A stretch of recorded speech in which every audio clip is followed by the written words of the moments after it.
5 minutos pueden empezar. Buenas tardes, doctor. Buenas tardes, compañeros. Bueno, comenzando con la ronda de exposiciones, vamos a presentar los últimos instrumentos tecnológicos usados en cirugía. Siguiente, por favor.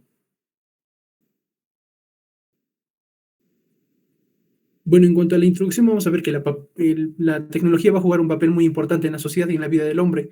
Y bueno, el constante cambio de esto nos obliga a adaptarnos a los diferentes cambios. La medicina no es ajena a esto y en este campo se han adoptado nuevas tecnologías, las cuales nos permiten mejorar la atención, elevar la seguridad y conseguir mejores resultados.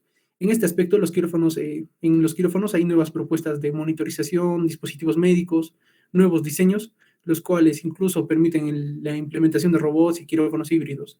En cuanto a la inteligencia artificial, vamos a ver que va a ser una tecnología novedosa que va a permitir reducir problemas y errores. De igual modo, va a reducir la tasa de mortalidad y va a solucionar afecciones complicadas difíciles de reparar. Siguiente, por favor.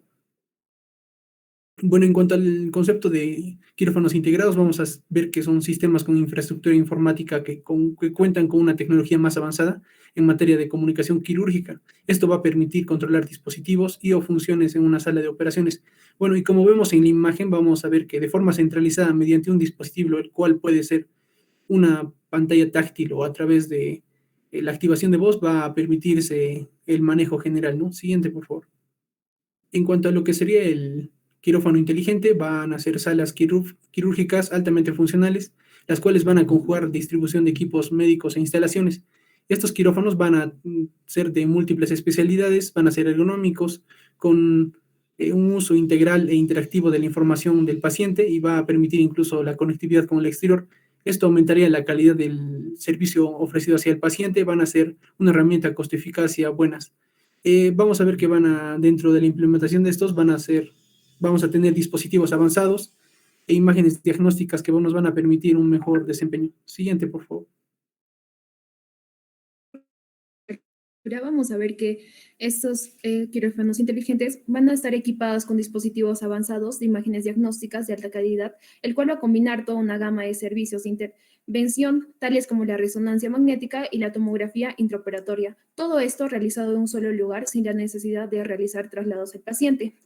Como apreciamos en la imagen, vamos a ver que un quirófano inteligente va a contener todo lo necesario para la intervención integrada en un solo sistema, destacando la calidad de la imagen en los monitores, los cuales, como apreciamos, estos se encuentran suspendidos y se van a visualizar toda la información. También este contiene los brazos suspendidos en el techo para así poder evitar los obstáculos en el suelo, y también este va a integrar un software con varias funciones de comunicación, navegación y video asistidas. En sí, este modelo va a ayudar a resolver situaciones donde el personal va a requerir diferentes ángulos de visión, consiguiendo posiciones más ergonómicas.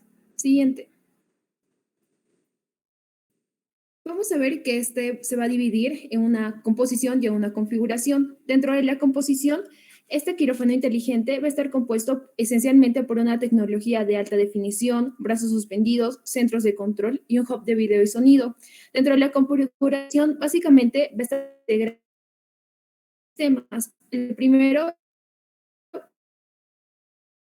tema de soporte de equipamiento y suministro, el cual va a estar constituido por un determinado número de unidades de soporte y brazos montados en el techo.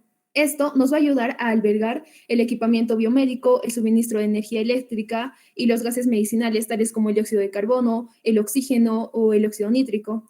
El segundo, el equipamiento biomédico, este se va a agrupar en generales específicos y va a depender de la especialidad quirúrgica. Hablando de los generales, nos vamos a referir a la anestesia, a la mesa de operaciones, a la bomba de fusiones, etcétera. Y dentro de los específicos, vamos a hablar, por ejemplo, de cirugía general, que se va a necesitar el equipo de laparoscopía, o en traumatología, que se va a necesitar el video de artroscopía. Por último, vamos a tener el sistema de control, gestión e integración, el cual nos va a permitir disponer de un control centralizado de los equipos biomédicos, y también se va a encargar del manejo y administración en tiempo real de toda la información, funciones, recursos involucrados en un proceso quirúrgico. Todo esto se va a dar a partir de un software y un hardware, el cual va a permitir la funcionalidad de este. Ya en resumen, vamos a ver que este modelo va a apoyar al mejor cuidado del paciente, un uso óptimo de todos los espacios de la sala quirúrgica, y también va a incorporar las condiciones de asepsia y las características de equipamiento, todo en una sola cirugía avanzada. Siguiente. En cuanto a las ventajas de la implementación de quirófanos inteligentes, encontramos que estos permiten una mayor eficiencia en el manejo de los instrumentos utilizados en la cirugía por parte de los integrantes del equipo médico. También hay una mejor adaptación de los equipos al cirujano y más aprovechamiento del tiempo que lleva en la intervención. Ahora, desde el punto de vista tecnológico, también posibilita la mejora continua en el procedimiento quirúrgico, permite la aplicación de la telecirugía, tales como en las endoscopías virtuales. También hay un mayor rendimiento y rotación de las salas de operación, también posibilitando esto a una reducción del embalse quirúrgico, que es el tiempo que requiere. Ahora, hay un aumento también en la disponibilidad de las camas hospitalarias, esto como consecuencia de menor tiempo de hospitalización y menor dolor postoperatorio que reduce el periodo de recuperación. Asimismo, también contribuye al mejoramiento de la docencia y la capacitación del personal asistencial, incrementando la competitividad médica y referencia de la atracción de los mejores cirujanos. A continuación vamos a ver las ventajas. Otra de las ventajas que es el control por voz y gestos, que esto también ayudaría a disminuir el tiempo en la operación. Hemos instalado un práctico sistema de control por voz y gestos en algunos de nuestros quirófanos. Llevamos utilizando este sistema casi un año y los resultados son muy buenos. Para que el sistema funcione, llevamos este brazalete que estamos viendo aquí, con el que puedo interactuar con la máquina y transmitirle las órdenes precisas. Por ejemplo, avanzar una escena diferente o, por ejemplo, añadir una máscara o buscar información anterior, etc. Ver escenas.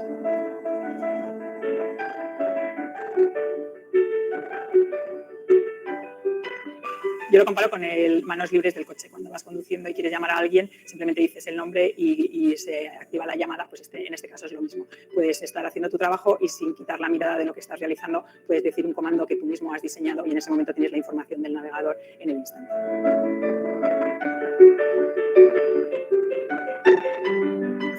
Cambiar visualización 5. El equipo responde a órdenes de voz como estas, en las que he podido pasar de una imagen de resonancia magnética a una de PET durante esta intervención quirúrgica, por ejemplo. La interacción es mucho mejor y la eficacia y la seguridad es mayor. Por tanto, estamos perfectamente instalados en el camino del futuro gracias a dispositivos como este. Continuando con la exposición, el artículo menciona que se experimenta un cambio constante en la mejora del instrumental en los últimos años con el objetivo de hacer una cirugía más segura, mejorar la ergonomía de los cirujanos, lo que conllevaría un mejor grado de fatiga y como consecuencia mejores resultados para los pacientes, y las aportaciones más importantes que existen hoy en día son tres. La primera son las suturas verbadas. Su uso ha mejorado en la realización de suturas continuas en los procedimientos bariátricos que requieran una anastomosis, ya que mejora el tiempo quirúrgico y realiza una sutura más hermética. La ventaja de esta sutura es que permite mantener la tensión constante durante la realización de una sutura continua, siendo más efectiva a la hora de colocar cada lazada en cada una de las pasadas por la anastomosis, evitando la necesidad de que la pinza y el ayudante garanticen la tensión de la misma. Como parte negativa es que en la exposición de un extremo excesivamente largo al final de la sutura podría conllevar una existencia de adherencias en el postoperatorio. Siguiente, por favor. Por otro lado, están los avances de la energía. Su uso revolucionó la cirugía laparoscópica, ya que ha garantizado una reducción significativa del tiempo quirúrgico. Tanto la energía ultrasónica como los selladores avanzados siguen evolucionando, mejorando la ergonomía del mango, el extremo multiuso para ayudar al control vascular y la disección simultánea, evitando el intercambio de instrumental, desarrollando además extremos flexibles para adaptarse al campo quirúrgico, así como mejorando su seguridad en el control de la diseminación de la energía y su poder de control de coagulación. Y por último están las endograpadoras cortadoras, que es una parte esencial de los procedimientos bariátricos. Han mejorado mucho en cuanto al diseño de las grapas para poder garantizar su efectividad. Se desea que venga controlada por un software que sea capaz de determinar su altura, necesidad de diseño en función de las características del tejido sobre el que se va a aplicar, así como la velocidad de aplicación a relacionar el tipo de grapado con las características del tejido. Siguiente. Respecto a lo que es la cirugía robótica, en este caso vamos a ver que el objetivo va a ser mejorar la precisión quirúrgica, especialmente en regiones anatómicas difíciles de acceder, facilitando de esta manera la realización de suturas intracorpóreas con altas tasas de seguridad. Esto porque hay un potencial incremento de la seguridad, una precisión de los movimientos y además que se mejora lo que es la ergonomía del cirujano, además de que se evita la fatiga y la tensión en los mismos. Entonces, el gran avance sería que se espera una conexión a grandes bases de datos que nos advertiría sobre los potenciales errores que podríamos cometer durante un procedimiento quirúrgico. Siguiente.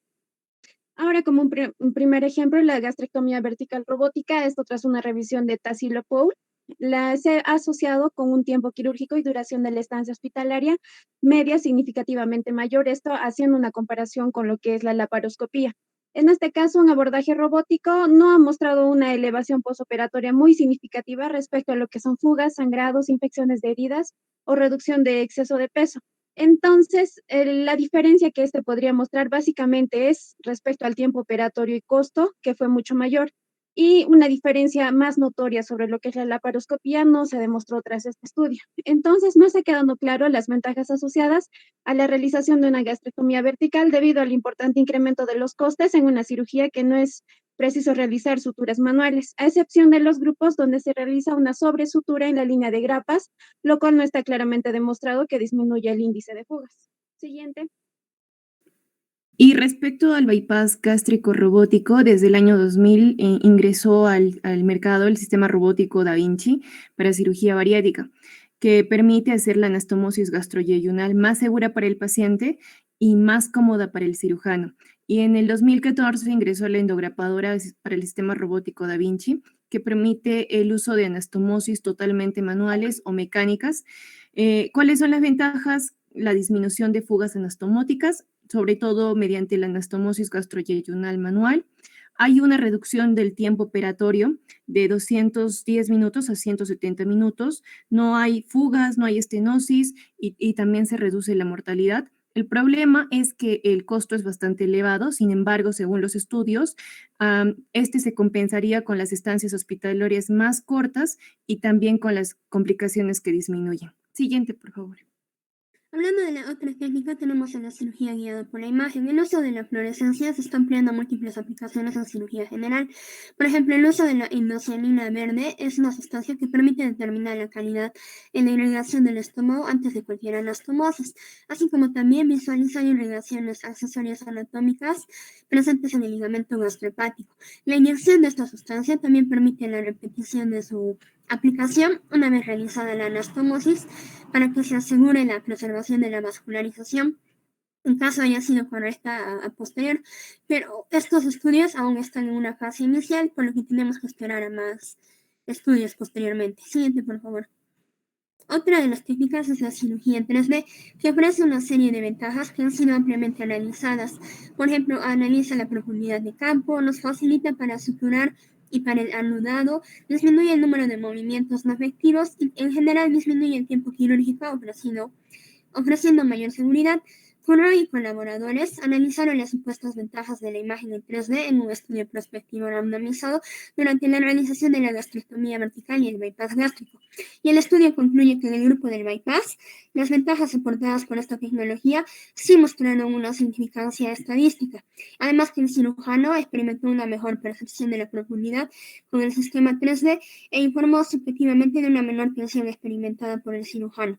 Por lo tanto, se afirma que las imágenes en 3D parecen disminuir el tiempo de rendimiento de los procedimientos bariátricos más difíciles en lo que implican técnicas quirúrgicas más exigentes como la sutura y la medicina intestinal. Pero de todas formas, se necesitan más estudios comparativos para abordar este problema. Siguiente.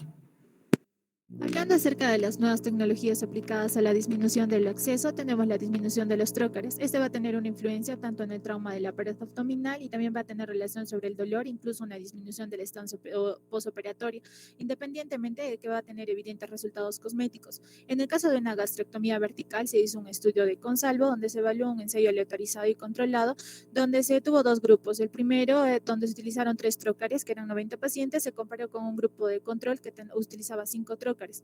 La conclusión que se llegó es que la comorbilidad fue similar en ambos grupos, pero el tiempo operatorio fue inferior en el grupo de control, que se utilizó 5 trócares, pero la satisfacción del paciente fue mucho mejor en la del grupo de 90 pacientes, donde se utilizó 3 trócares. Hablando del esguito duodenal, este mostró que una reducción de los trócares no comprometía la seguridad del procedimiento, mejoraba los resultados estéticos y un uso reducido de los analgésicos. También presentaba menos complicaciones a nivel de los orificios de los trócares y tenía una más rápida recuperación del paciente. Hablando acerca de la minilaparoscopía, la disminución del calibre de los puertos parece que tiene también relación con el daño parietal, teniendo un impacto en la disminución del dolor postoperatorio y en el desarrollo de las hernias posttrocar.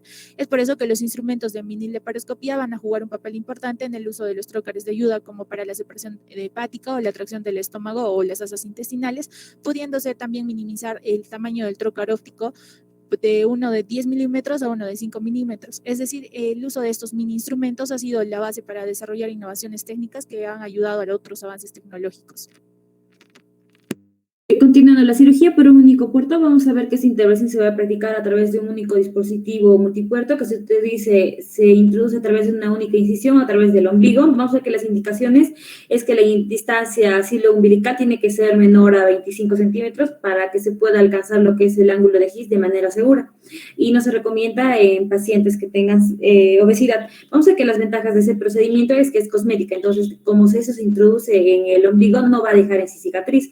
Eso también va a disminuir el dolor postoperatorio y por lo tanto también va a reducir lo que es la estancia hospitalaria. Vamos a ver que las desventajas de este procedimiento es que va a incrementar lo que son las complicaciones locales, ya que como se realiza en el ombligo puede producir que son seromas, infecciones y hernias, y también puede incrementar lo que es la dificultad asociada a lo que es el procedimiento, como lo que puede ser cruce de manos, choque de instrumento y falta de tracción. Siguiente. Y vamos a ver que los dispositivos multipuertos va a existir diferente variedad, ya que va a haber diferente tamaño, va a depender también de lo que es el tamaño de incisión necesario para que la introducción, y en sí no va a haber lo que es un consenso para ver cuál es el instrumento más adecuado y el material a usar. Vamos a ver que varios autores van a preferir que el material articulado se utilice en la mano izquierda y el instrumental recto en la mano derecha, y vamos a ver que los resultados de la técnica, la tasa de conversión va a oscilar entre un 0% a un 18% y se va a considerar añadir lo que es un único trocar de apoyo. Siguiente. Dentro complementando la exposición, encontramos de la investigación de una nueva tecnología innovadora llamada la identificación de tejido neoplásico mediante el sistema MAES-PEC-PEN. Siguiente, por favor. Entre los datos generales tenemos de que el nombre de esta tecnología es el sistema MAES-SPEC-PEN de espectrometría de masa de trampa iónica lineal de alta resolución, o también llamada Orbitrap. La descripción de este dispositivo es similar a un bolígrafo que identifica tejido neoplásico y sus 3 estructuras principales son una sonda portátil que realiza muestreo directo del tejido biológico, una bomba para suministrar volumen de agua, una gota exactamente, que funciona como una sonda portátil que envía una solución al espectrómetro, y 3 conductos de tubería politetrafluoroetileno. Estos están conectados con la sonda a la bomba de agua y otro tubo que va a llevar el tejido al espectrómetro. Este va a identificar el tejido comparando perfiles metabólicos de distintos tejidos ya explorados, siendo tejidos sanos y neoplásicos, comparando estos perfiles con el del tejido examinado a través del espectrómetro. Este análisis va a demorar 10 segundos y va a ayudar a obtener márgenes libres durante una resección quirúrgica. Siguiente, por favor. En el desarrollo y uso de esta se va a observar que la investigación se encuentra en fase 2 o fase experimental pilotaje desde el 2019 y actualmente se prueba en tumores pancreáticos. Esta herramienta se va a usar de forma complementaria al diagnóstico y solo va a diagnosticar entre tejido sano y tejido neoplásico, asegurando también márgenes libres de la pieza quirúrgica y disminuyendo el tiempo de cirugía. Se recomienda el uso en centros especializados o hospitales como las unidades de cirugía y oncología. Y este va a reemplazar el uso actual del área de anatomía patológica de cortes congelados en plena cirugía y otros como una ecografía de alta frecuencia, radiofrecuencia, espectrometría de impedancia, tomografía, resonancia magnética y cámara fluorescentes cercana al infrarrojo. Siguiente, por favor. Continuando, vamos a ver cuál es la importancia sanitaria de la condición para la cual está estudiando esta tecnología MAC-SPED en tejido neoplásico. Si bien el artículo está publicado con datos de España, aplicándolo a nuestros datos de incidencia nacional, vemos que la incidencia anual estimada de cáncer de mama en el Perú es de 28 casos por cada 100.000 habitantes mujeres. La incidencia de cáncer de ovario es de 7.6 casos por cada 100.000 mujeres. La incidencia de cáncer de pulmón es de 18.4 casos por cada 100.000 habitantes y la incidencia de cáncer de tiroides es de 13.8 por cada 100.000 habitantes. Siguiente. Vemos que para evaluar riesgos y seguridad de la tecnología se realiza una revisión rápida de la literatura en bases de datos tanto como PubMed, Web of Science, Trip Database y Dynamed para evaluar literatura secundaria, encontrándose solo una publicación siendo un estudio descriptivo de muestras con varios tipos de neoplasias que no recogía datos de seguridad ya que eran muestras de tejido ex vivo. Esto quiere decir que eran tejidos ya extraídos previamente y analizados fuera del quirófano. Siguiente diapo. El estudio se realizó en dos fases. La primera fue un análisis de muestras en la que se analizaron 253 muestras de tejido sano y con cáncer, utilizando el sistema MassSpecPen. Esto fue un análisis ex vivo con un espectrómetro de masas de trampa iónica y luego se compararon los resultados de esto con la anatomía patológica, que es el gold estándar. Y la segunda fase fue la validación del modelo obteniendo otros resultados. Para cáncer de mama se obtuvo una sensibilidad de 87.5%, una especificidad de 100% y un cociente de probabilidad negativo de 0.13%. Para el cáncer de ovario se obtuvo una sensibilidad de 100%, una especificidad del 89.7% y un cociente de probabilidad positivo de 9.7%. Y para el cáncer de pulmón se obtuvo una sensibilidad de 97.7%, especificidad de 95.7% y cociente de probabilidad positivo de 23, siendo el resultado más significativo estadísticamente hablando. Sin embargo, se tuvo intervalos de confianza amplios en estos resultados debido al pequeño tamaño muestral con el que se trabajó. Siguiente diapo. Continuando, tenemos que tener en cuenta de que, como todo sistema, causa impactos, ¿no? Tenemos el impacto en salud. El sistema MassSpecPen, ¿no?, podría tener un impacto positivo en la salud de los pacientes oncológicos. Esto al poder disminuir lo que son las reintervenciones, no solo en cirugía conservadora de mama, sino en otras cirugías oncológicas, ¿no? Asimismo, nos dice que este sistema podría disminuir las tasas de recurrencia de bloqueo neoplásica y permitiría adelantar el inicio de otras terapias oncológicas. En relación a los impactos ético, social, legal, político y cultural, ¿no?, de la implantación de este sistema, no se han identificado aspectos relevantes.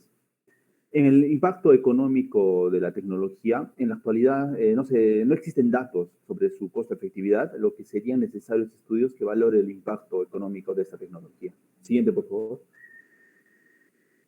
En lo que es la difusión e introducción esperadas de la tecnología, este sistema de MassSpecPen, ¿no?, de aprobarse, este sistema se desconoce su posible difusión ya que existen dispositivos o sistemas de investigación para la misma finalidad. Existen con finalidad parecida de cirugía conservadora del cáncer de mama, por ejemplo, el sistema MarginProbe o ClearEdge, que están disponibles en el mercado europeo desde hace ya varios años. Han tenido un impacto muy mínimo, ¿no? Asimismo, nos hablan de que son necesarios estudios que demuestren la eficacia de este sistema a medio y largo plazo en las tasas de intervenciones, recidivas locales y en lo que es esperanza de vida. Debido al grado de desarrollo de la tecnología, actualmente no se contempla su uso en las guías de práctica clínica, ni en América ni en Europa, ¿no? Y tampoco existen documentos de consejo de expertos disponibles. Aún existe lo que es la investigación en curso y, bueno, no se han encontrado ensayos clínicos todavía en curso. Siguiente, por favor. Bueno, el video a continuación nos presenta una útil herramienta en lo que sería la fase del preoperatorio. El Hospital Valdecilla ha realizado por primera vez una intervención quirúrgica asistida por realidad virtual. Se trata de una operación para extirpar un tumor de hígado de gran complejidad. Los cirujanos de la unidad de hepatobiliar de Valdecilla son diestros en este tipo de intervenciones tan exigentes técnicamente y ahora pueden ayudarse además de este avance tecnológico para mejorar la seguridad del paciente. La planificación de la intervención quirúrgica comienza días antes en el área de 3D del Hospital Virtual Valdecilla.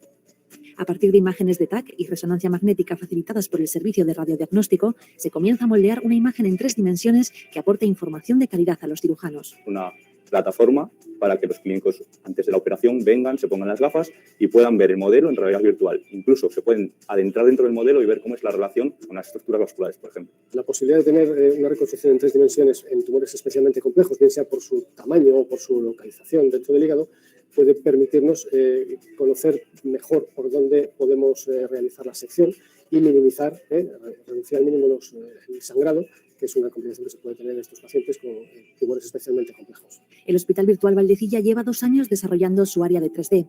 afinando la fabricación de modelos exactos a los órganos del paciente, que son tangibles y ayudan a preparar la operación. A este avance, que ya utilizan varios servicios quirúrgicos del hospital, se añade ahora la realidad virtual, que aporta información extra y aumenta las posibilidades. Permite navegar entre los vasos sanguíneos o introducirse en el tumor, por ejemplo. No hay dos pacientes anatómicamente exactos ni dos tumores iguales. Por eso esta tecnología es tan útil para construir un mapa mental que guía al cirujano cuando esté en quirófano. Bueno, y eso sería todo. Gracias.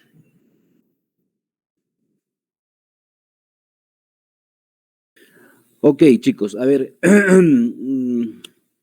no hay muchas preguntas, tengo un par, creo que acá anotada. A ver, quisiera ver si es que saben la diferencia entre lo que es la energía monopolar y la energía bipolar, que también han hablado un poco ustedes de eso. ¿Qué diferencias hay, qué beneficios hay entre una y otra? ¿Cuál es su respuesta, chicos?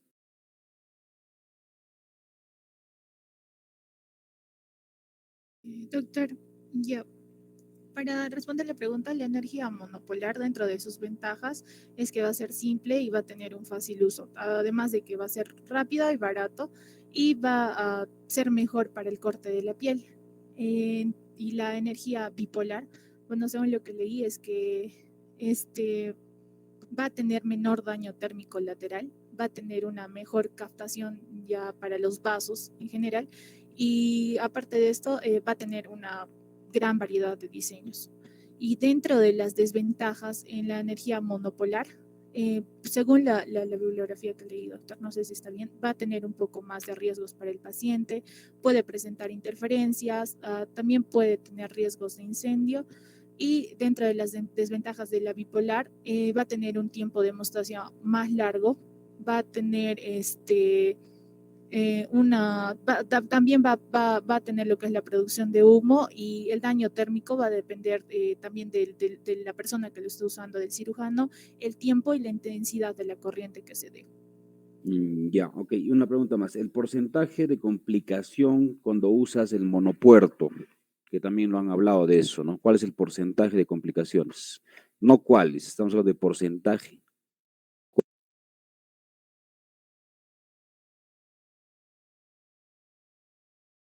¿Tienen la respuesta, chicos?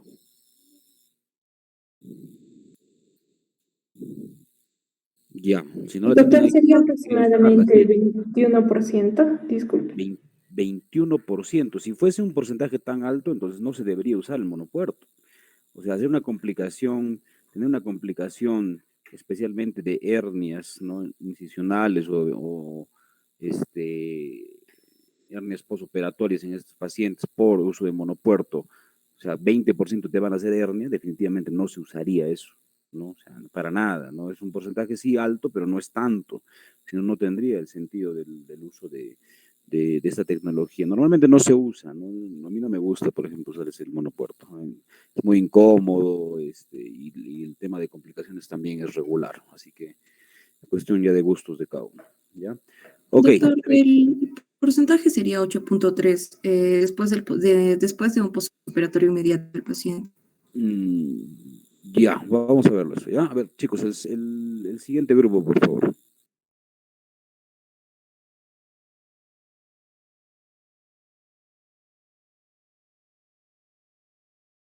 Pueden empezar.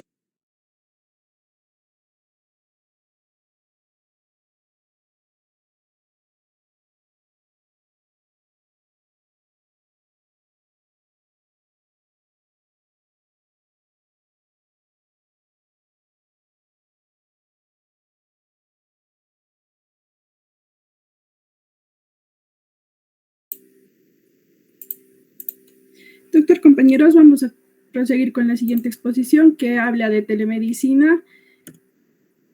Con la primera expositora, por favor.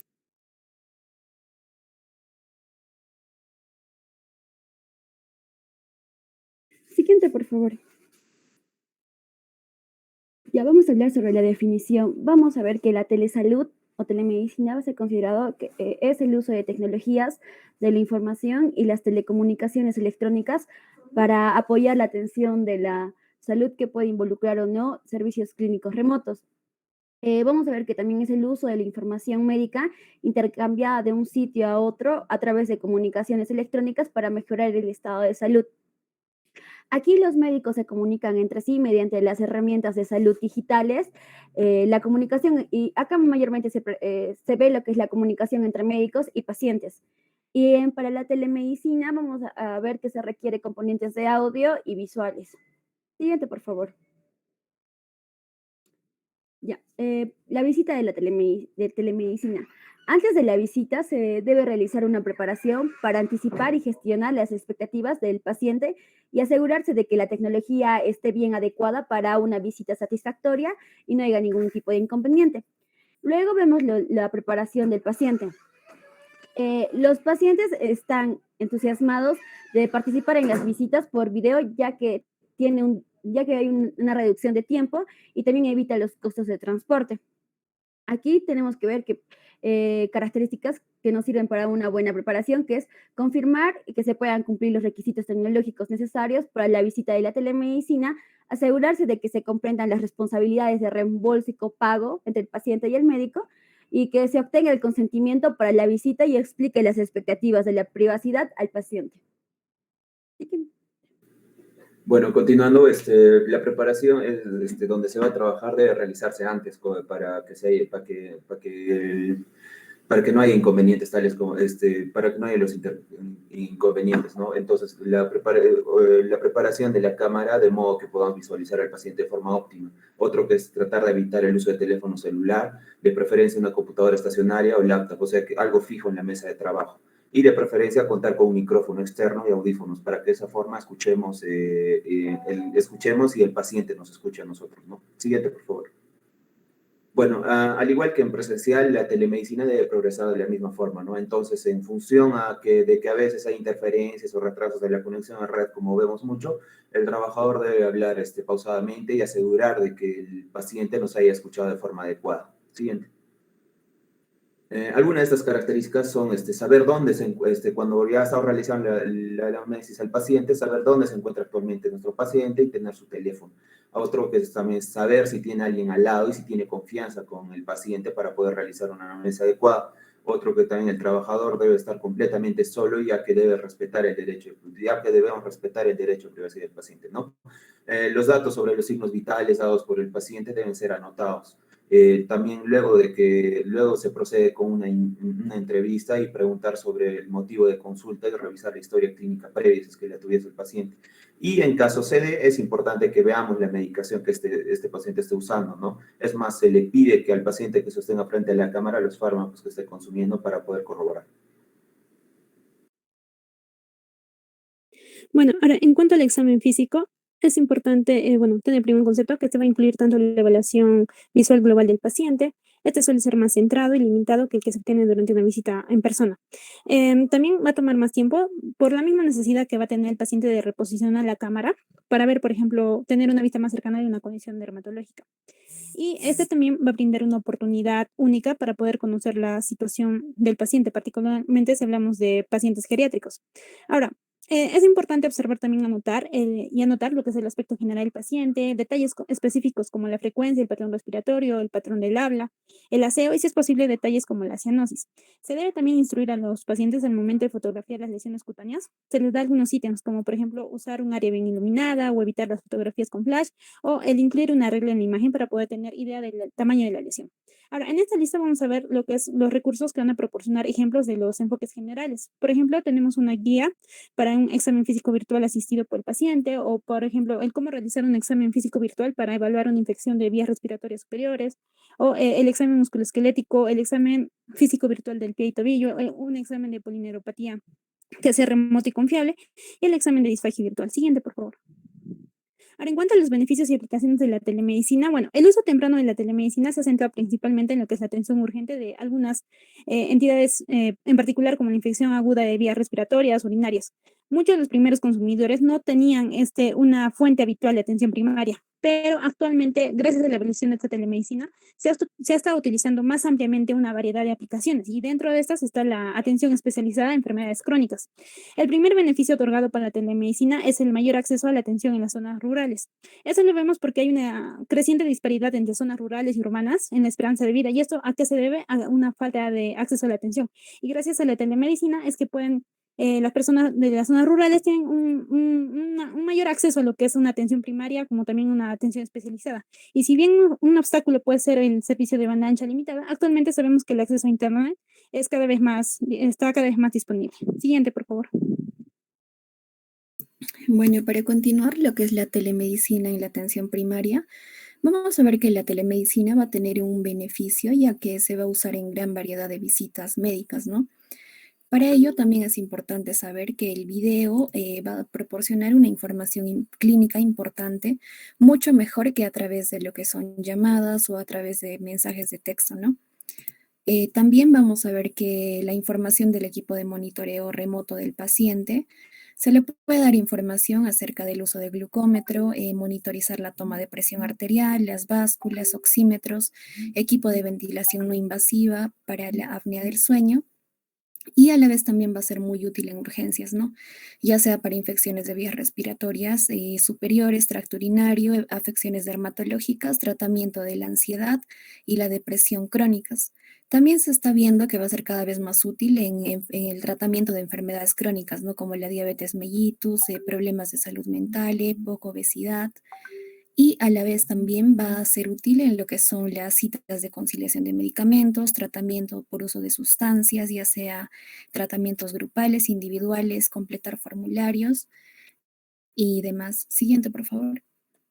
La atención médica también especializada va a ser un beneficio que nos va a brindar la telemedicina, ya que se puede hacer como en la atención primaria un monitoreo, el examen físico, toma de decisiones. En caso se necesite un examen físico exhaustivo, ahí sí se debe diferir a una visita presencial. Va a ser útil en diversas especialidades como cardiología, endocrinología, nefrología, neurología, pediatría y la atención prequirúrgica, ¿no? Tradicionalmente se tenía un principio, el cual es hacer un autoempoderamiento del paciente para mejorar la salud y prevenir las exacerbaciones de las enfermedades, ¿no? También se ha demostrado en un estudio que la telemedicina mejoró en cuanto a la atención de la diabetes mellitus y el manejo de la insuficiencia cardíaca congestiva. Finalmente, se está desarrollando el uso de cuidados basados en algoritmos utilizando esta tecnología artificial. Siguiente, por favor. Con respecto a la utilidad de la telemedicina en el seguimiento de las personas que viven con diabetes, vamos a ver que la telemedicina en sí es especial útil en el manejo y seguimiento, ya que permite al médico en sí realizar ajustes de manera remota, analizando los estudios necesarios. También los reportes de microinfusora, que es un dispositivo de tamaño de un móvil que administra insulina de forma continua. Y con base a eso se puede iniciar tratamiento o ajustes al mismo. También es multidisciplinario porque no involucra solo al médico, también permite a través del nutriólogo ajustar el plan de la alimentación, además de que se puede hacer cambios en el automonitoreo, en especial en el monitoreo continuo de la glucosa, analizando los reportes y haciendo cambios en conjunto con el paciente. Y las evidencias que hay sobre el uso de telemedicina en diabetes, vamos a ver que estos destacan los beneficios de las intervenciones de la telemedicina. Se vio que un metaanálisis en el 2016 que incluyó 55 ensayos y más de 9.000 pacientes. La mayor mejoría de hemoglobina glicosilada se observó en pacientes con diabetes tipo 2 entre mayores de 40 años y en los que recibieron teleconsulta. Con respecto a la insuficiencia cardíaca, en pacientes con insuficiencia cardíaca crónica, la telemonitorización se utilizó para predecir y prevenir episodios de descompensación aguda mediante el seguimiento de los síntomas que requieren la optimización de la terapia. Y se vio que en pacientes con insuficiencia cardíaca con desfibriladores automáticos implantables, la telemonitorización combinada con visitas programadas en personas pudo reducir la utilización de atención médica, así como las visitas de cuidados intensivos. Sí, siguiente. Con respecto a la salud mental, vamos a ver que en sí la prestación de servicios de salud mental a la población se vio afectada por el COVID-19 y lo mismo ocurrió con este servicio. La telemedicina en sí se ha convertido en una alternativa viable para llegar a estas personas y en sí la autoayuda en línea guiada por el médico o una terapia cognitivo-conductual de autoayuda también puede ser beneficioso. Y si es factible, siempre se recomienda que la atención psiquiátrica debe ser administrarse por computadora en contacto con el paciente a través de voz en voz más video, que en sí son más superiores a los mensajes de textos y correos electrónicos. Vamos a ver que las ventajas de la telepsiquiatría incluyen mejor acceso para los pacientes y oportunidad de ver el hogar del paciente, mientras que algunos también pacientes pueden sentirse más relajados y ser más comunicativos. Siguiente.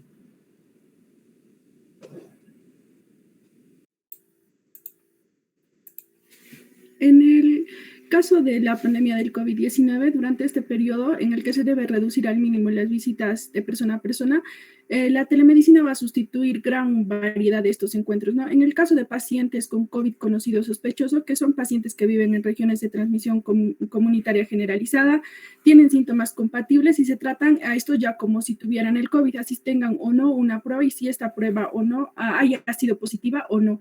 En este caso nos va a permitir evitar las visitas médicas en personas innecesarias, incluidas que las personas asistan a proveedores de atención primaria, centros de atención de urgencia, departamentos de emergencia, evitando que se sobrecargue el sistema de atención médica. El tratamiento ambulatorio en este caso va a ser el más apropiado porque nos va a favorecer la atención coordinada y una estratificación de riesgo inicial. La evaluación inicial se va a basar principalmente en los factores de riesgo de enfermedades graves y la gravedad de estos. En este caso podemos incluir lo que son las comorbilidades que podemos observar en la tabla y una duración de la disnea y el nivel general de agudeza y de su entorno domiciliario.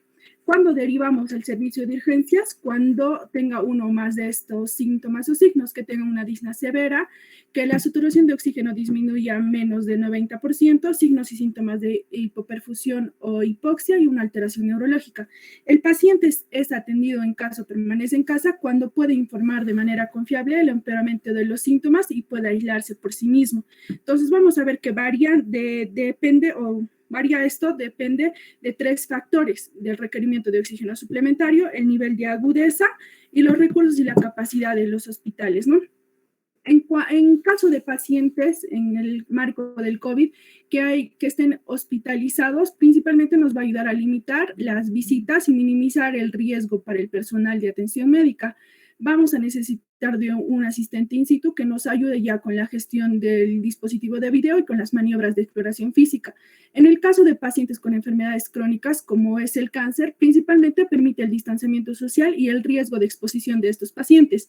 Varias sociedades nos han emitido algunas pautas, pero que solamente se basan en consensos, más no en la evidencia, como es la Sociedad Estadounidense de Oncología, que desarrolla estándares que nos permite seleccionar pacientes y si se puede o no implementar la telesalud en estas prácticas oncológicas. Crean una herramienta OnCovid que nos ayuda a estimar los riesgos de tratamiento quirúrgico, pero también nos especifican que esto es más proporcionado para fines educativos y que no sustituyen, ¿no?, la atención médica o proporcional, o que tampoco deben sustituir la información que se da en el lugar de una visita, una llamada, una consulta o un consenso médico. En este caso nos muestran una decisión sobre el tratamiento inmediato del cáncer. ¿Cuándo se puede o no posponer este tratamiento? Si es de bajo riesgo, hablamos que se podría retrasar mayor a 3 meses y podemos observar en el cuadro algunos casos o cánceres en los que se puede retrasar. En intermedio se puede retrasar hasta 3 meses y cuando el riesgo es alto no se debería de retrasar. En caso de cirugías se podrían retrasar en electivas, pero en el caso del cáncer todas son cirugías de urgencia más no electivas. En la radioterapia, solamente si los riesgos de retrasar el tratamiento pueden superar los riesgos de exposición a infección al COVID, ¿no? Y en terapia sistémica no se deberían retrasar en ninguno de los casos. Como podemos observar, la visita cara a cara sigue siendo el estándar en la atención de estos pacientes. En caso de enfermedades graves y cuidados paliativos, esto se da ya más de buena cantidad de años, desde 1998, en el que estos pacientes se tratan mediante un hospicio, que son lugares de cuidado donde se brinda la atención médica y servicio de apoyo a un paciente con enfermedad terminal, y se les brinda los cuidados paliativos que enfoquen a prevenir y aliviar el sufrimiento de estos pacientes, ¿no? Y lo que se ve es que se ha relanzado desde el 2017 con una tecnología de vanguardia mejorada y que nos ayude a aumentar la prestación de servicios y reducir los costos. En caso de cuidado de heridas, solamente si el paciente tiene indicadores clínicos o señal de bandera roja que indique la necesidad de hospitalización, se admite una hospitalización. Pero si no tiene, este paciente es candidato para una atención domiciliaria o telesalud en la que se va a evaluar la apariencia de la herida, documentar los signos de curación y evaluar la necesidad de hospitalización.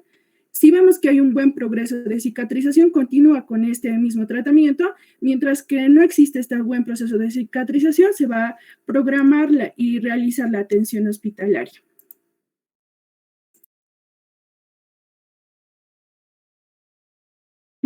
Bueno, siguiendo con la exposición, ahora vamos a hablar sobre las limitaciones de la telemedicina. Bueno, como sabemos, las visitas de telemedicina no van a sustituir por completo a las visitas que se va a realizar en persona, ni estas visitas de telemedicina van a ser viables para todos los pacientes o todas las situaciones clínicas.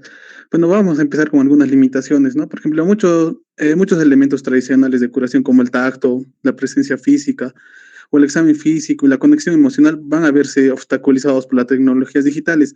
Bueno, una limitación importante es la imposibilidad de realizar un examen físico en persona, ¿no? Quizá la que se podría más telemedicina sería la inspección, pero otras técnicas de exploración como la palpación, percusión y auscultación van a ser mucho más difícil o no van a ser posibles con la telemedicina.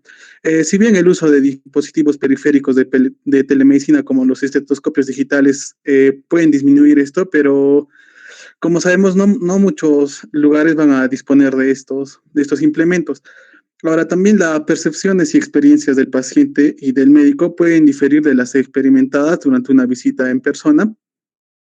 Otra sería muy importante la brecha digital, pues puede crear disparidades potenciales en el acceso a la participación en la telemedicina, incluso para aquellos que viven en áreas rurales con accesos limitados a Internet, también a los adultos mayores que no saben usar mucho las digitales y aquellos con antecedentes culturales y socioeconómicos diversos.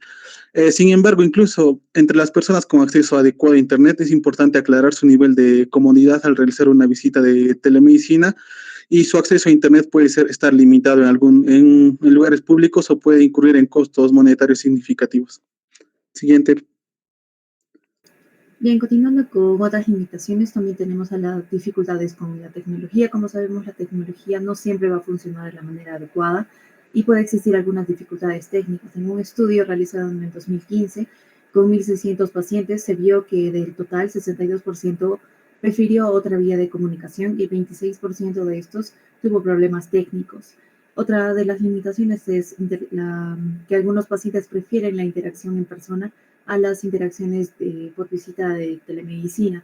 En el mismo estudio se vio que un 41% de estos pacientes prefirió la visita persona a persona a las visitas por video.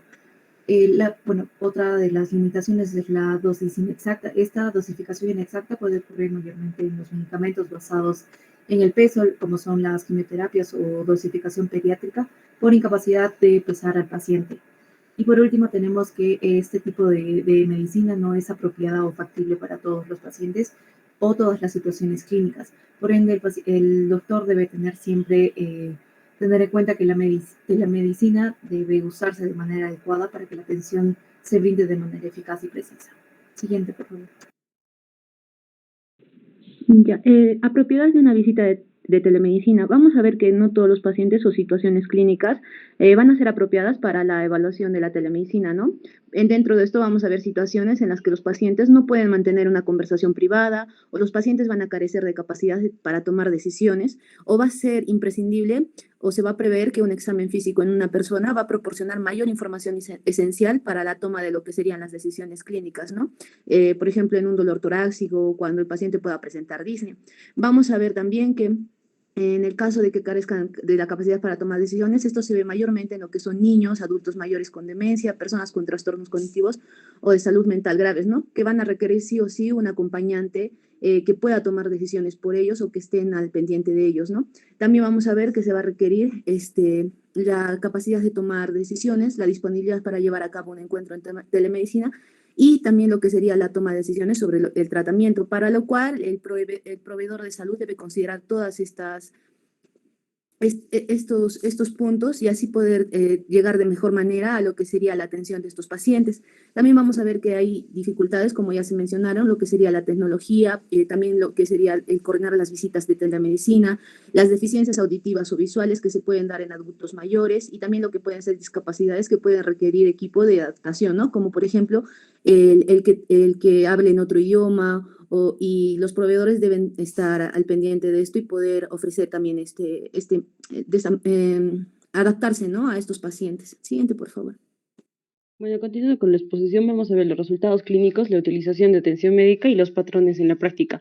Dentro de los resultados clínicos, vamos a ver que la telemedicina mejora los resultados clínicos, aunque los datos de esta no sean de alta calidad y son limitados. Vamos a ver que las intervenciones en telemedicina, incluido el apoyo estructurado de la telemonitorización, es una ventaja, ¿no? Y vamos a ver la utilización y costo de la atención médica. Pueden ser menos costosos que las visitas tradicionales en persona. Esto, sin embargo, cuando las personas que tienen la tecnología, pero en cambio no, va a ser más costoso. Y bueno, y los patrones de la práctica y prestación de atención médica, vamos a ver que en algunas experiencias con la telemedicina y las infecciones respiratorias agudas, han encontrado que los patrones de prescripción pueden diferir entre las visitas por video, por las visitas con el personal. Esto pues que no es igual examinar un paciente que solo atenderlo por la telemedicina. Siguiente, por favor. Asuntos reglamentarios.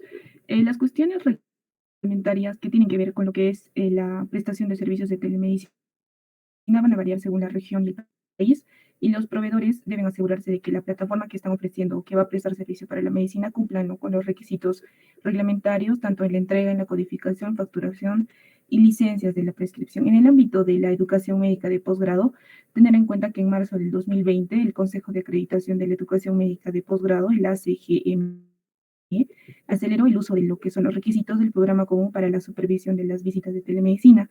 Y esta supervisión puede ocurrir de forma sincrónica por el teléfono o video o de forma asincrónica con un médico supervisor en un momento posterior. Esto con la intención de que se pueda imitar los flujos de trabajo en persona o hacer que se parezcan a la modalidad presencial. En cuanto a la seguridad de software y datos, siguiente, por favor. El componente de video de los encuentros de telemedicina se puede lograr, como sabemos, a través de múltiples plataformas, ¿no?, de software, como por ejemplo computadoras, tablets, teléfonos, y algunos ejemplos de plataformas utilizadas para realizar visitas de telemedicina incluyen, ¿no?, lo que son los chats de video por Facebook Messenger, Zoom, Skype, etcétera. Y sin embargo, estas plataformas, o bueno, los proveedores de estas plataformas deben de informar al paciente acerca de los problemas de privacidad que pueda haber y también se menciona que no se deben usar plataformas de software de video de cara al público como el TikTok o Twitch. Siguiente. Bueno, ahora vamos a seguir con lo que es cobertura de seguro, donde aquí principalmente vamos a ver que los proveedores y el personal de la oficina deben estar familiarizados con la cobertura general de la telemedicina en su región. Y también vamos a ver algunas preguntas útiles que los pacientes o también los proveedores pueden hacer a su aseguradora, donde estos van a incluir qué servicios están cubiertos cuando se realizan a través de telemedicina, también qué condiciones deben cumplirse para que un paciente califique para los servicios de telemedicina, por ejemplo, vivir a una distancia mínima del proveedor, falta de transporte, relación establecida o también lo que es el consentimiento informado por escrito. Otra es qué proveedores pueden facturar las visitas de telemedicina. Y la última, existe un límite en la cantidad de visitas de telemedicina que los pacientes pueden tener en un año determinado con su médico de atención primaria. Es importante también recalcar que durante la pandemia de COVID-19 muchas aseguradoras ampliaron temporalmente su cobertura de visitas de telemedicina. Por ejemplo, la cobertura de telemedicina original de Medicare antes del 2019 requería que el paciente estuviera en un entorno clínico, lo que limitaba el uso de las visitas de telemedicina de Medicare, principalmente a pacientes en áreas rurales. Siguiente, por favor. También vamos a ver lo que es la licencia, donde vamos a ver que esta permite la práctica de la telemedicina dentro de su estado con una licencia médica, donde vamos a ver que un proveedor generalmente necesita una licencia para ejercer en ese estado antes de brindar atención, donde muchos estados participan en el Pacto Interestatal de Licencias Médicas. Este pacto va a facilitar principalmente la solicitud de licencia estatal en los estados participantes, y también las solicitudes que estas solo pueden provenir de proveedores que practican dentro de un estado que participa en el pacto. También es importante recalcar que durante la pandemia de COVID-19 muchos estados han promulgado requisitos de paridad de telesalud. Y por último, lo que es la prescripción, donde vamos a ver una diferencia principal entre los encuentros virtuales y también los que son cara a cara, donde estos van a implicar la prescripción de sustancias controladas.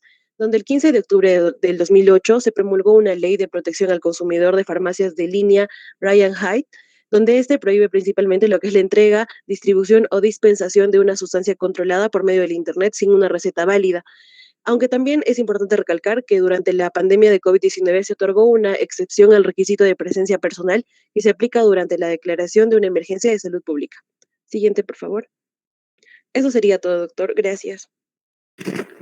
Ok, a ver chicos, ¿cuál es la diferencia básica entre teleconsulta, teleorientación y telemonitoreo? ¿Cuál es su respuesta, chicos?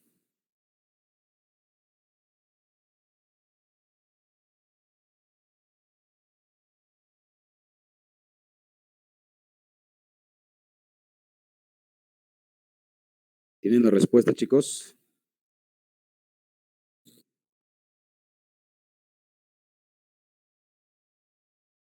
Ya. Otra pregunta, a ver, ¿ustedes creen que la telemedicina sirve en épocas de no pandemias, en cirugía hablando, ¿no? Esto no estamos hablando de otras especialidades, ¿no? O sea, en época que no haya pandemia, ¿serviría la telemedicina en cirugía o no? ¿Cuál es su respuesta, chicos? Doctor, la telemedicina actualmente, bueno, y antes de la pandemia se ha aplicado, porque digamos, están en algún procedimiento y en este caso el especialista tiene alguna duda, puede aplicar el uso de la telemedicina para preguntarle a otra persona con mayor experiencia para que le pueda ayudar a resolver, digamos, algún problema en la cirugía o un apoyo, ¿no? En caso que el otro cirujano no le pueda ayudar. Ya, ok. Listo, chicos, vamos con el tercer grupo. Pueden empezar.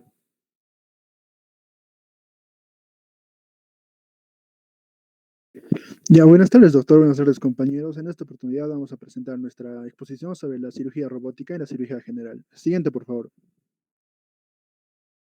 Ya, bueno, la cirugía robótica se originó en 1985 con el uso del brazo robótico Puma 560, que se usó para orientar una aguja en una biopsia cerebral mediante guía tomográfica.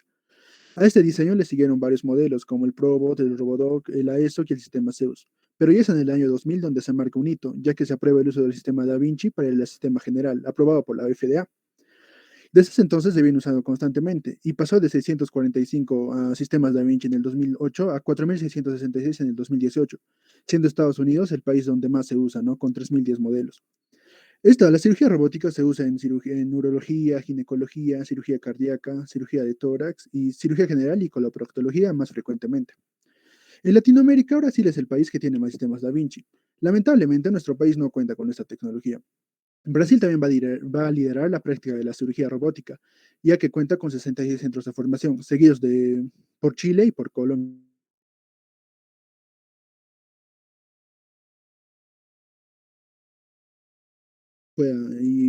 Pero esto requiere capacitación en el extranjero, pero estos centros de formación en Latinoamérica nos pueden ayudar a disminuir las brechas, ¿no? Siguiente. En nuestro país, como al no tener esta tecnología, existen dos proyectos, ¿no? El BioMed in Surgeon y la primera estación robótica de cirugía robótica en el Perú.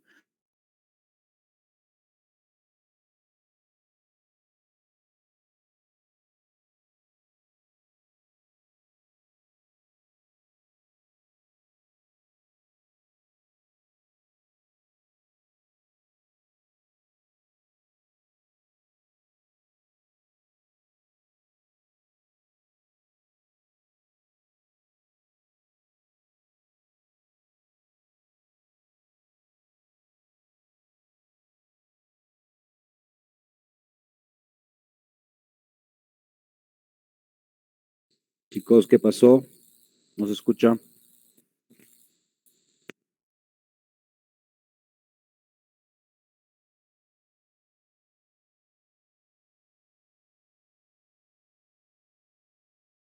No se te escucha nada, Romario.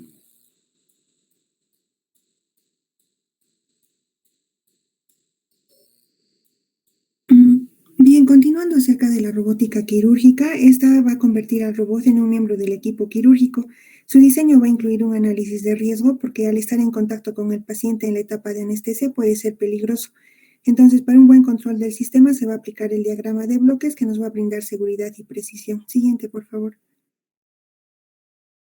El sistema quirúrgico Da Vinci viene a ser el robot más sofisticado, el cual va a obedecer al cirujano, mejora la precisión y brinda una visión más clara de la anatomía del paciente.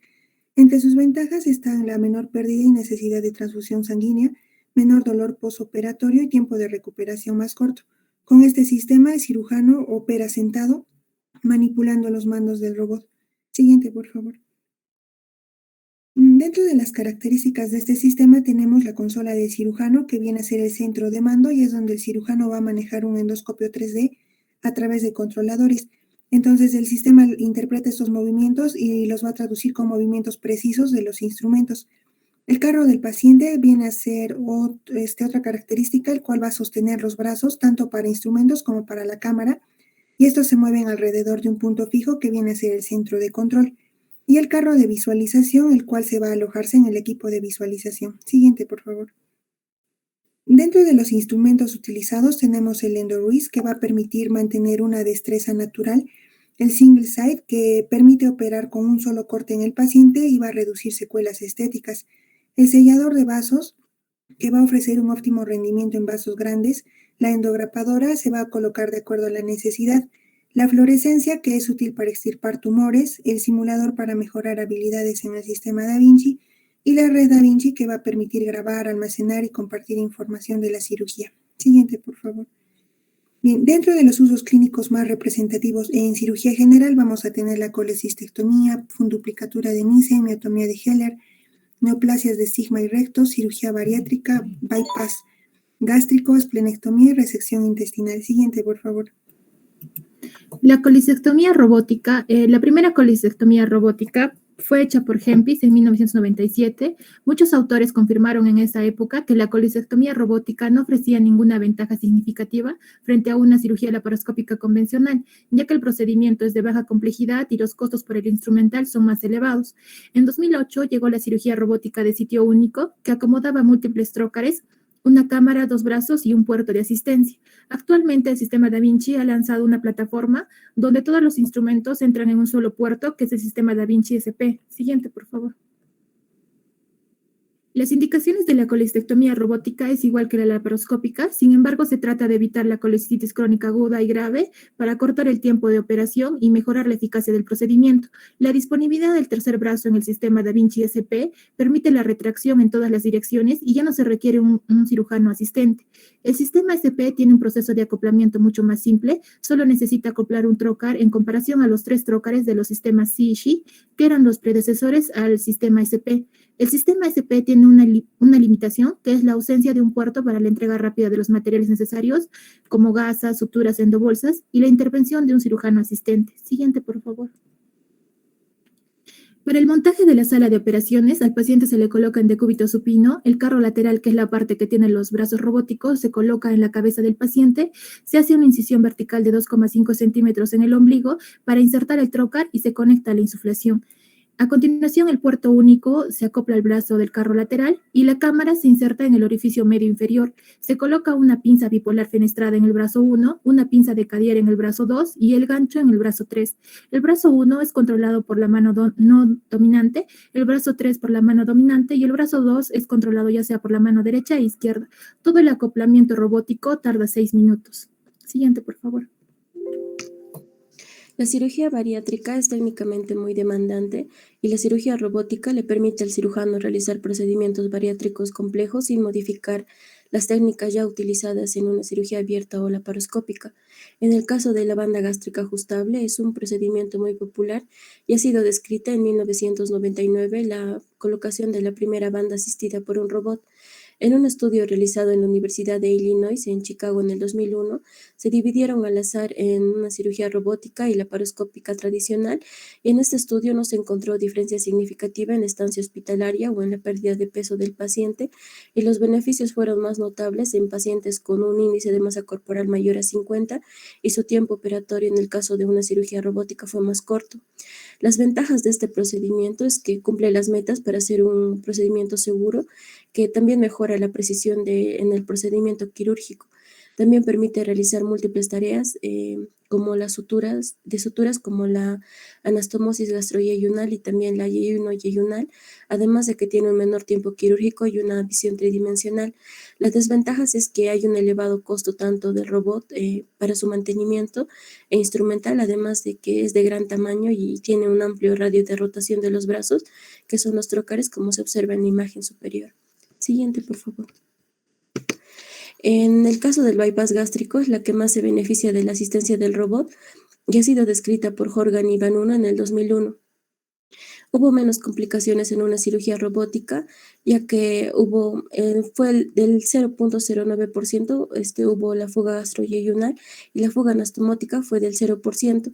Comparándola con la laparoscópica, tiene una menor tasa de complicaciones y su incidencia fue del 10%. En pacientes con índice de masa corporal menor a 50, el sistema robótico ha sido la mejor manera de disminuir el riesgo de estenosis y también disminuye las transfusiones de sangre y tiene menores tasas de infección de heridas. Siguiente, por favor. Bueno, continuando con la exposición, también tenemos la cirugía esofágica, que básicamente va a realizar las siguientes. Dentro de ellas vamos a encontrar la funduplicatura robótica para ERGE. Esta, o también conocida como funduplicatura de Nissen, ha sido una de las primeras cirugías que se han llevado a cabo por cirugía robótica. Sus resultados en términos de estancia hospitalaria, complicaciones y dolor postoperatorio son comparables a los obtenidos por el abordaje laparoscópico convencional. Tenemos múltiples ventajas, pero dentro de ellas las más importantes es que suprime el temblor fisiológico del cirujano y que ayuda a realizar una mejor adaptación de la cámara, ya que esta va a ser controlada por el cirujano principal. Y dentro de sus desventajas vamos a tener que se realiza un mayor tiempo operatorio y tiene un costo de procedimiento muy elevado. Algunos autores han implementado otras técnicas quirúrgicas intentando minimizar o evitar estos síntomas, por los que se han diseñado las funduplicaturas parciales de 180 grados o conocidas como técnicas de Warner y las de 270 grados conocidas como técnicas de Toppet. Dentro del procedimiento de la funduplicatura de Nissen, inicialmente se insufla el abdomen con dióxido de carbono y se introduce una cámara de video que transmite las imágenes a un monitor observando el procedimiento. Las incisiones requeridas son 4 o 5 y estas tienen que ir de entre 5 a 10 milímetros. Inicialmente se recoloca el estómago deslizado, o sea, el herniado, hacia el tórax, cerrando el defecto de la hernia a ese nivel, y posteriormente se realiza la envoltura del esófago con una parte del estómago llamado fundus. Se realizaron múltiples estudios, dentro de ellos un metaanálisis que incluyeron 160 pacientes, el cual se mostró que el abordaje robótico y laparoscópico estándar son similares en conversión a la laparotomía. La duración de la estadía hospitalaria y que presentaban disfagia al mes después de la cirugía y una necesidad de rehacer la cirugía. Dentro de las conclusiones, podemos ver que la evidencia actual muestra la equivalencia en las tasas y conversión de complicaciones entre el abordaje laparoscópico y el uso de tecnología robótica se asocia con un tiempo operatorio más prolongado y unos costos totales mucho más elevados. Otra de las técnicas quirúrgicas es la reparación robótica de hernia hiatal gigante. Este fue un abordaje laparoscópico eficaz con una morbilidad limitada y una mortalidad insignificante. A pesar de ello, esta es una técnica exigente que requiere habilidades avanzadas en cirugía laparoscópica. La tecnología robótica con visión estereoscópica podría ayudar al cirujano a realizar una disección más precisa del saco y del esófago y la reducción de los órganos herniados, el abdomen y la cruroplastia. En conclusión, hasta la fecha muy pocos estudios han evaluado específicamente el impacto de las tecnologías robóticas. Los resultados en pacientes sometidos a una reparación mínimamente invasiva de una hernia hiatal gigante y no muestran beneficios claros reales para los pacientes. Bueno, en cuanto a la miotomía robótica de Heller para la calasia, la miotomía robótica de Heller nos va a permitir una disección más precisa al utilizar la óptica superior de una cámara tridimensional y también vamos a tener mayores grados de libertad proporcionados por la instrumentación robótica. Siguiente, por favor.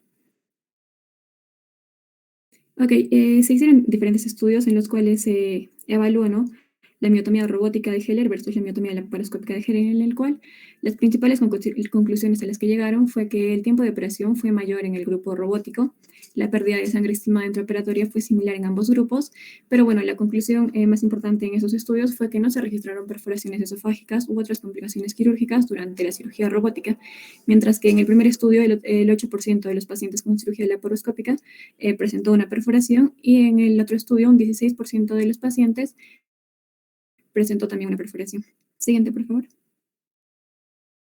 En cuanto a la esofagectomía robótica para el cáncer, la esofagectomía abierta va a ser el gol estándar para el tratamiento quirúrgico en el cáncer de esófago. Se recomienda la esofagectomía transletal para reducir las tasas de complicación cardiopulmonar postoperatoria y muchos centros van a considerar que la esofagectomía transtorácica va a ser el método preferido, ya que esta se va a asociar a tasas bajas de una fuga anastomótica esofagogástrica. Siguiente, por favor. Ok, entonces se introdujo la esofagectomía laparoscópica asistida por robot, principalmente con el objetivo de superar las limitaciones y desafíos en el abordaje laparoscópico y toracoscópico convencional. En una revisión sistemática que se realizó, que se incluyeron 16 artículos, los primeros 5 artículos nos informaron el uso del sistema robótico para la disección abdominal durante una esofagectomía transletal, en el cual principalmente se vio que la tasa de conversión a cirugía abierta oscilaba entre el 0 hasta el 12,5% y la tasa de fugas anastomóticas varió entre un 9 a un 33%. Y los otros artículos nos mencionaban el papel de la tecnología robótica en la esofagectomía transtorácica, en la cual nos decía que existía una tasa de conversión a una cirugía abierta de hasta un 15% y existían fugas anastomóticas de hasta un 38%. Y en estos pacientes la estancia hospitalaria era entre 7 hasta 22 días. Siguiente, por favor. También se revisó el artículo de esa esofagectomía mínima invasiva versus la abierta para el cáncer de esófago. El objetivo fue evaluar los resultados de los enfoques mínimos invasivos para esta técnica y se realizaron 2 estudios que compararon la esofagectomía robótica y la abierta y la mínimamente invasiva sin asistencia robótica. Hubieron 4.266 pacientes, de los cuales 2.958 se sometieron a la esofagectomía abierta, 1.067 a la mínimamente invasiva y 231 a la asistida por robot. Los resultados mostraron una supervivencia similar, no se observaron diferencias significativas en la afectación del margen de resección, el reingreso y la mortalidad a los 30 días. Los pacientes que se sometieron a la cirugía mínimamente invasiva o asistida por un robot estándar tuvieron una estancia hospitalaria más corta y se extrajeron más ganglios linfáticos en comparación con la cirugía abierta. En el análisis de los subgrupos, la mínimamente invasiva robótica versus la estándar, no se encontraron diferencias entre los 2 enfoques en los resultados oncológicos y a corto plazo. Siguiente, por favor. También se revisó el artículo de la esofagectomía toracolaparoscópica mínimamente invasiva asistida por robot versus la transtorácica abierta.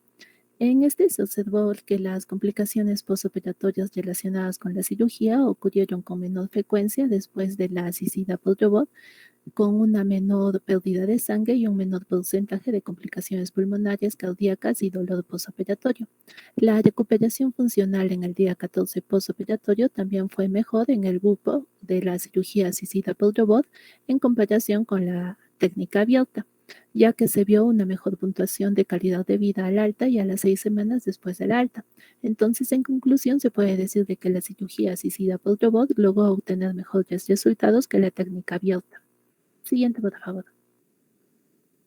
En cuanto a la cirugía en pancreatitis aguda severa, esta va a estar indicada en caso de necrosis pancreática, necrosis infectada, acceso pancreático, pseudoquiste pancreático, necrosis del tejido gasoretroperitoneal y disfunción orgánica sistémica. El objetivo de la cirugía en estos pacientes va a ser lograr la interrupción y la erradicación de la sepsis, desvidando los tejidos necrosados e infectados, y se puede realizar mediante la técnica abierta o laparoscópica, lavados continuos o intermitentes y la laparostomía. Siguiente, por favor. En cuanto a la pancreatitis cónica, esta se puede realizar mediante la operación de Duval, la de Puesto, la de Partington, la pancreatectomía cefálica con preservación duodenal y desde el año 2000 se utiliza la técnica de Whipple. Siguiente, por favor. Ya. Respecto al trasplante vascularizado de los islotes pancreáticos, vamos a ver que el trasplante de islotes aislados de la porción del páncreas resecada va a ofrecer una forma de prevenir lo que va a ser la diabetes porquirúrgica. Esto se trata de la preservación del suministro vascular durante la resección pancreática que determina la viabilidad de las células de los islotes. Es decir, vamos a ver que es una técnica difícil utilizando los enfoques laparoscópicos actuales, por lo cual la cirugía robótica va a proporcionar lo que va a ser superar estos obstáculos y sobre todo lograr los objetivos finales, que es el alivio del dolor y la función endocrina preservada. Acá, por ejemplo, hay un pequeño caso de una mujer que se le da como tratamiento la preservación del píloro y asistida por robot y un posterior trasplante de los islotes. El que sigue, por favor. Estamos viendo ahí, por ejemplo, el posicionamiento de los 5 trocartes. Los 3 primeros A van a ser para los brazos robóticos, el B va a ser para lo que va a ser la endoscopía robótica y el punto C va a ser para lo que va a ser la asistencia. El que sigue, por favor. En cuanto a la pancreatoduodectomía o operación de Whipple, vamos a ver que es la extirpación de la cabeza del páncreas, el cual está ubicado muy cerca de otras estructuras como el duodeno, el conducto biliar, la vesícula biliar y a veces partes del estómago, por lo cual hay que extirparlas también. Posteriormente a estas hay que realizar una reconstrucción de esas estructuras para volver a conectar el páncreas al estómago, el conducto biliar y el intestino. El que sigue, por favor. En cuanto a la cirugía gastrointestinal robótica, vamos a ver acá que la cirugía digestiva de alta complejidad ha tenido una evolución bastante lenta, que aproximadamente después de 20 años de la aparición de la cirugía laparoscópica ha ido en crecimiento en cuanto a la realización de procedimientos complejos de cirugía laparoscópica y principalmente de la cirugía oncológica. Vamos a ver que la cirugía robótica, por su parte, desde hace unos 10 años ha tenido un crecimiento exponencial en esta área. Vamos a ver que la cirugía laparoscópica y la cirugía bariátrica está completamente estandarizada, siendo actualmente el estándar para lo que va a ser el tratamiento del quirúrgico de la obesidad. En 1998, por ejemplo, vamos a ver que se describe la instalación de una banda gástrica mediante el sistema quirúrgico robótico de Mona. El que sigue, por favor. Entonces podemos sacar de acá algunas conclusiones o ventajas, que son la visualización en 3D en alta definición con una magnificación de hasta 10 en aumento. Podemos ver la eliminación del temblor manual, la mejora en cuanto a la precisión del movimiento y el diseño ergonómico de la consola. Y también algo importante, que va a disminuir lo que va a ser la fatiga muscular del cirujano. Vamos a ver que en lo que va a ser la cirugía gástrica nos va a ayudar para, por ejemplo, abordar lo que va a ser el cáncer de esófago en cuanto a la cirugía hepática y también 5 para el minutos, tratamiento chicos. de hernias de la pared abdominal. El que sigue, por favor. Vamos a observar que desde la implementación del sistema quirúrgico robótico, vamos a ver que la cantidad de procedimientos ha aumentado de manera significativa y no solo en cirugía general, sino en las demás especialidades. Como observamos en el 2004 se realizaron al menos 15.000 procedimientos robóticos. En el 2008 este aumentó a 110.000 y hubo un crecimiento exponencial, lo cual ahora se realizan 875.000 procedimientos robóticos en 2017. Siguiente, por favor. Entonces, vamos a hablar de la cirugía robótica colorectal, que fue descrita por primera vez en 2001, cuya se hizo la primera incisión total mesorrectal en 2016, donde se adopta estos sistemas en el manejo quirúrgico de cáncer de colon y recto, principalmente de una manera lenta, principalmente por el costo, mantenimiento, materiales, instrumentos, como también entrenamiento. Igualmente se utilizó el sistema Da Vinci para el colon robótico y la cirugía colorectal, lo cual no era un sistema autónomo, es un maestro esclavo, ya que necesita la intervención y decisión del profesional operador. Igualmente, vemos que representa más del 50% todas las cirugías por cáncer colorectal en muchos centros europeos, y durante una colostomía robótica los cirujanos van a extirpar porciones cancerosas del colon y recto, los cuales van a ser menos invasivas, va a haber mejor visualización, va a haber mejor va a haber una mejor destreza y una mayor precisión.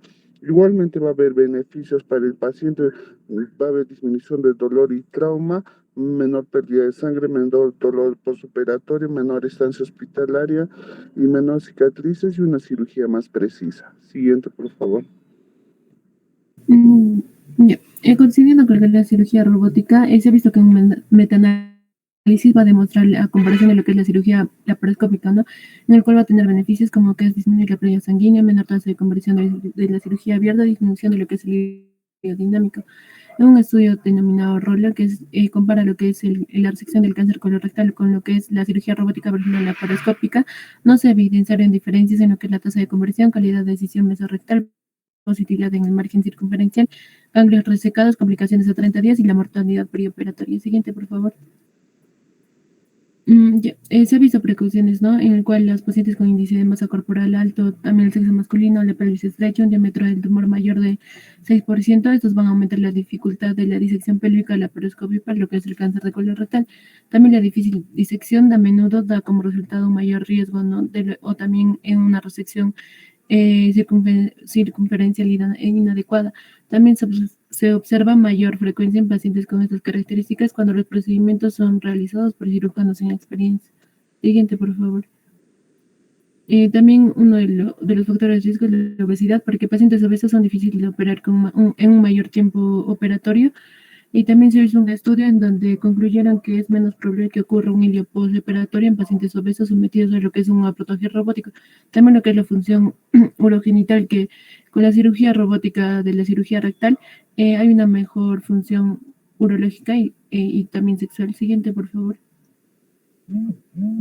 También hay pacientes de alto riesgo en el cual se ha visto que pacientes varones mayores con índice de masa corporal de 30, también pacientes con radioterapia perioperatoria y tumores rectales bajos menor de 8, y encontró una mejora significativa en la tasa de preservación del esfínter junto con lo que es la menor tasa de conversión de la cirugía abierta. Siguiente, por favor. Ya, en cuanto a la adrenectomía, siguiente, por favor. En cuanto a la posición del paciente, se va a colocar en una posición de culto lateral izquierdo, ¿no? Y después de colocar al paciente, se van a utilizar, ¿no?, 4 o 5 trócares. Esto para el procedimiento, se va a ingresar al abdomen, esto con una técnica abierta después de la insuflación. Se van a colocar un puerto de cámara de 12 milímetros, 2 puertos para los brazos robóticos, que es de 8 milímetros, y un puerto para la asistencia manual, que es de 12 milímetros. Y también se va a acompañar con un puerto adicional, esto en el lado derecho para poder ayudar en cuanto a la retracción hepática. Se va a insertar el puerto de la cámara de 12 milímetros por encima y lateral del ombligo, esto en el borde lateral del músculo recto abdominal a través de la 12ª costilla. Después de la inserción del primer puerto, se inserta la endoscopio y se va a poder inspeccionar cuidadosamente el abdomen, esto para poder descartar cualquier lesión accidental. Y después de la exploración se van a insertar otros puertos bajo una visión directa, como podemos ver en las dos imágenes, esto para poder evitar choques, ¿no?, entre los brazos robóticos. Y también es muy importante que los puertos deben colocarse a una distancia de 8 a 10 centímetros entre sí, y se va a utilizar un endoscopio de 30 grados para la cirugía. Siguiente, por favor. En cuanto a los pasos, ya están pasando. Sí, último. En cuanto a los pasos, se va a realizar, ¿no?, con el paciente, como les decía, en el decúbito lateral derecho, y las referencias que son inferiormente la vena renal izquierda, lateralmente el polo superior del riñón, y medialmente la cola del páncreas y los vasos esplénicos, y posteriormente el músculo psoas. En cuanto al cuidado postoperatorio, vamos a ver que el paciente va a permanecer, ¿no?, en la unidad de cuidados intensivos. Los antibióticos y la profilaxis para la trombosis venosa van a administrarse, ¿no?, de acuerdo al protocolo del hospital.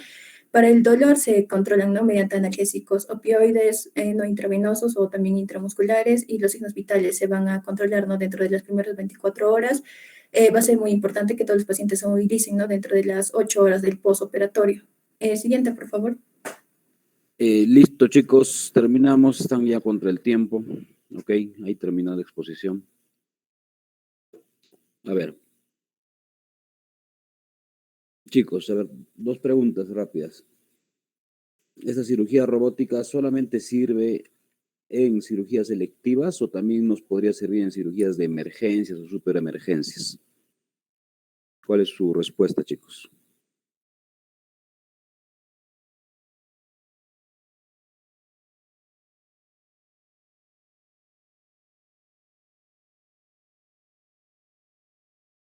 En cirugías, doctor. ¿Cómo? No les escucho. Primero, ¿Cómo? ¿Cuál es su respuesta? Se presenta más, doctor, en cirugías electivas, ya que se tiene que ensamblar.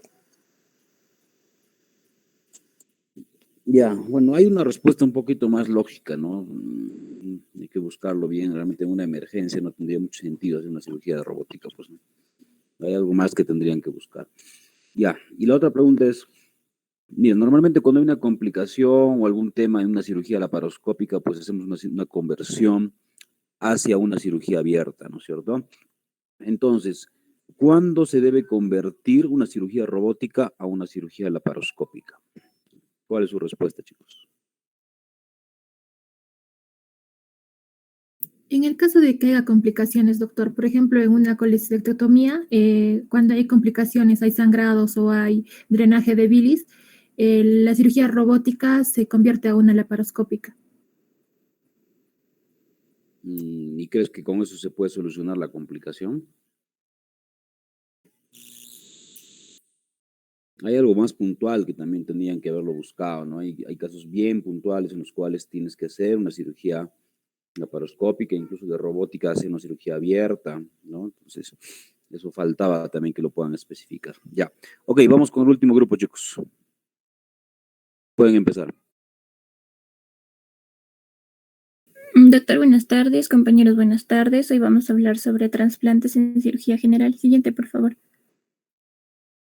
Como definición, tenemos que va a ser una transferencia de órganos, tejidos o células vivas de un individuo a otro con el objetivo de mantener la integridad funcional del tejido trasplantado en el receptor.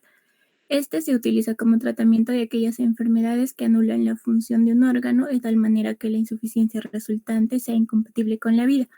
Entonces podemos decir que el trasplante de órganos es un método quirúrgico en que un órgano disfuncional es sustituido por otro funcional. Siguiente, por favor. En tipos de trasplante, en función de la relación entre el donante y el receptor, existe el autotrasplante, que es la transferencia de tejidos de un sitio a otro en el mismo individuo. El allotrasplante, que es donde el donador y el receptor son genéticamente distintos, pero de la misma especie. El xenotrasplante, donde el donante y el receptor son de especies distintas. El isotrasplante, donde la transferencia de tejidos es entre gemelos idénticos. El ortotópico, donde se hace una extracción del órgano del paciente y sustitución por el del donante. Y el órgano va a ocupar su posición anatómica normal. Y el heterotópico es donde el órgano del paciente permanece como apoyo del órgano del donante y se injerta el órgano nuevo en un lugar distinto del que ocupa el del paciente. Siguiente, por favor. Dentro de la clasificación de trasplante tenemos a tejidos como córnea, hueso o una válvula cardíaca. Los tejidos, por su menor demanda metabólica, toleran periodos prolongados de isquemia. Tenemos también a los órganos como el corazón, hígado, riñón, que estos reciben una irrigación por vasos exclusivos, entonces toleran escasos tiempos de isquemia. Y las células como de páncreas, células madres de médula ósea, obtenidas de sangre periférica o de sangre de cordón umbilical. Siguiente, por favor. Dentro de los tipos de donante tenemos el donante vivo, donde se pueden donar tejidos, células, órgano completo o parte de un órgano que tenga la capacidad de regeneración, como el hígado. El donante cadavérico, donde es un individuo fallecido en muerte encefálica y los órganos a trasplantar son mantenidos con vida hasta el trasplante. Dentro de los tipos de rechazo, dependiendo de la velocidad con la que se produzca, está el hiperagudo, que se produce pérdida del injerto en cuestión de minutos u horas. El acelerado, que se manifiesta durante los primeros días. El agudo, en el primer mes post-trasplante. El trasplante. Siguiente, por favor.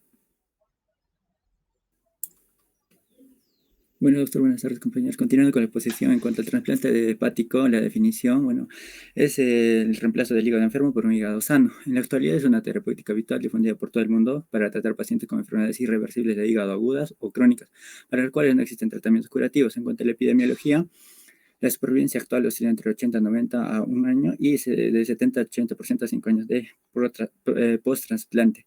En cuanto a la mortalidad, se encuentra de 10 a 15% de procedimiento que contribuye fuertemente con el 100% de mortalidad en enfermos con hepatopatías en fases terminales.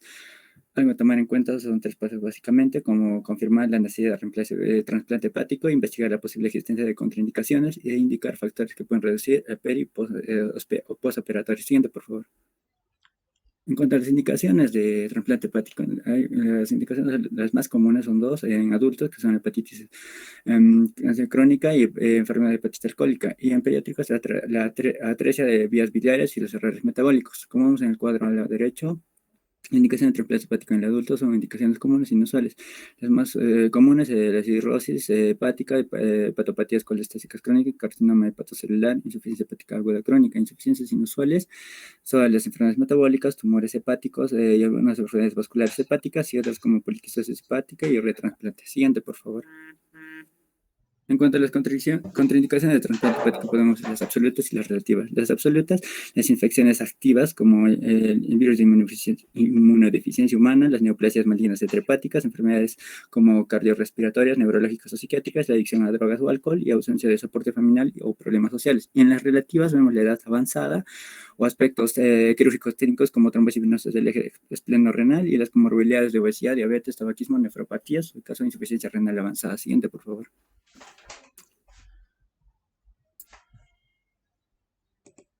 Bien, para la evaluación previa al trasplante se necesita una batería de pruebas con el objetivo de evaluar la capacidad del paciente para tolerar el estrés de la cirugía, la inmunosupresión y las demandas de la atención post-trasplante. Para esto se necesita una batería de pruebas, como podemos ver en la parte izquierda de la diapositiva, en donde se va a requerir principalmente pruebas de laboratorio, como es la tipificación del grupo sanguíneo, pruebas bioquímicas de función hepática, pruebas de creatinina, marcadores como alfa-fetoproteína, niveles de calcio, vitamina D, serologías de citomegalovirus, VIH, hepatitis A, B, C, sífilis, además de análisis de orina, como también el examen de drogas en orina. Y a su vez también el paciente se someterá a una evaluación cardiopulmonar extensa, además de una detección de infecciones ocultas, detección de cáncer o descarte de cáncer y evaluación psicosocial. Por otra parte, en la selección del donante hay que tener en cuenta dos cuestiones. Uno, que sea voluntario, y dos, que las condiciones de salud del potencial donante deben de ser tales que no puede aumentar los riesgos de su operación. Es por ello que el hígado del donante tendrá que proporcionar una masa funcional adecuada al potencial receptor y la masa hepática restante deberá ser suficiente como para minimizar el riesgo de disfunciones hepáticas postoperatorias en el donante. De esta manera, la selección del paciente para el trasplante hepático debe darse en un paciente suficientemente grave como para necesitar el trasplante, pero no tanto como para no tolerar el procedimiento quirúrgico. En cuanto a las indicaciones más comunes del trasplante hepático en adultos, es hepatitis B y C crónica claramente y enfermedad hepática alcohólica, y en pediátricos atresias de vías biliares y errores metabólicos. Por otra parte, hay que considerar que hay un comité de selección multidisciplinario para la selección del paciente y los pacientes que no tienen contraindicaciones y cumplan con todos los requisitos serán aptos para el trasplante. Siguiente, por favor. En cuanto a la inmunosupresión, el tratamiento inmunosupresor tiene como objetivo prevenir y revertir el rechazo del injerto, alterando lo menos posible la inmunidad y de esta manera aceptar el injerto en el paciente. Hay esquemas, los cuales los más conocidos es de terapia doble o triple. La terapia estándar es la doble, un inhibidor de la calcineuria, el más clásico es la ciclosporina y asociado a esteroides, ¿no? Que tiene una incidencia del 35-50% para evitar el rechazo y bueno, en supervivencia el paciente tiene de 80-90% al año de supervivencia. En la terapia triple es la que disminuye más el rechazo agudo precoz y rechazo agudo tardío. Y hay otras opciones que también están en boga en investigación. Siguiente, por favor. Con respecto a los procedimientos quirúrgicos, abordaremos que consta de una intervención quirúrgica en el donante destinada a obtener en este caso el injerto, puede ser total o parcial, denominada en este caso ablación. Puede ser de un donante cadavérico o en vivo, donde la cirugía en blanco es donde se acondiciona el injerto y es un procedimiento quirúrgico en el receptor que tiene 3 etapas, ¿no? La remoción del hígado enfermo, la fascia hepática y la implantación de un nuevo órgano. Ahora, la ablación multiorgánica, en este caso, para obtener los órganos de buena calidad y puedan funcionar luego de ser ablandecidos, ¿no? Podemos tener en este caso el corazón, el hígado, el páncreas, los riñones y el intestino, siempre ante la presencia de un anestesiólogo también. Esto, empieza con una incisión media abdominal y una visualización y una inspección macroscópica, en este caso, de los órganos, donde se evalúa el color, el tamaño y la consistencia de estos. El hígado cirrótico no ha perdido con una infiltración grasa masiva, es contraindicación de ablación juntamente con la presencia de tumores. Solo se realiza la disección, en este caso colocando lo que son cánulas para perfundir sin realizar una disección de los pedículos, en este caso, que es una técnica de ablación rápida en donde el donante esté inestable, ¿no?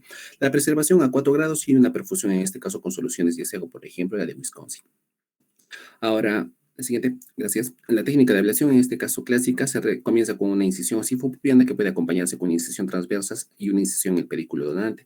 Los elementos en el pedículo donante, en este caso a nivel del hiato diafragmático, se deben movilizar, en este caso la aorta supraciliaca, reparándola para el clampeo. Se realiza el nacimiento, en este caso la arteria mesentérica superior y la existencia o no de una rama derecha hepática proveniente de ella.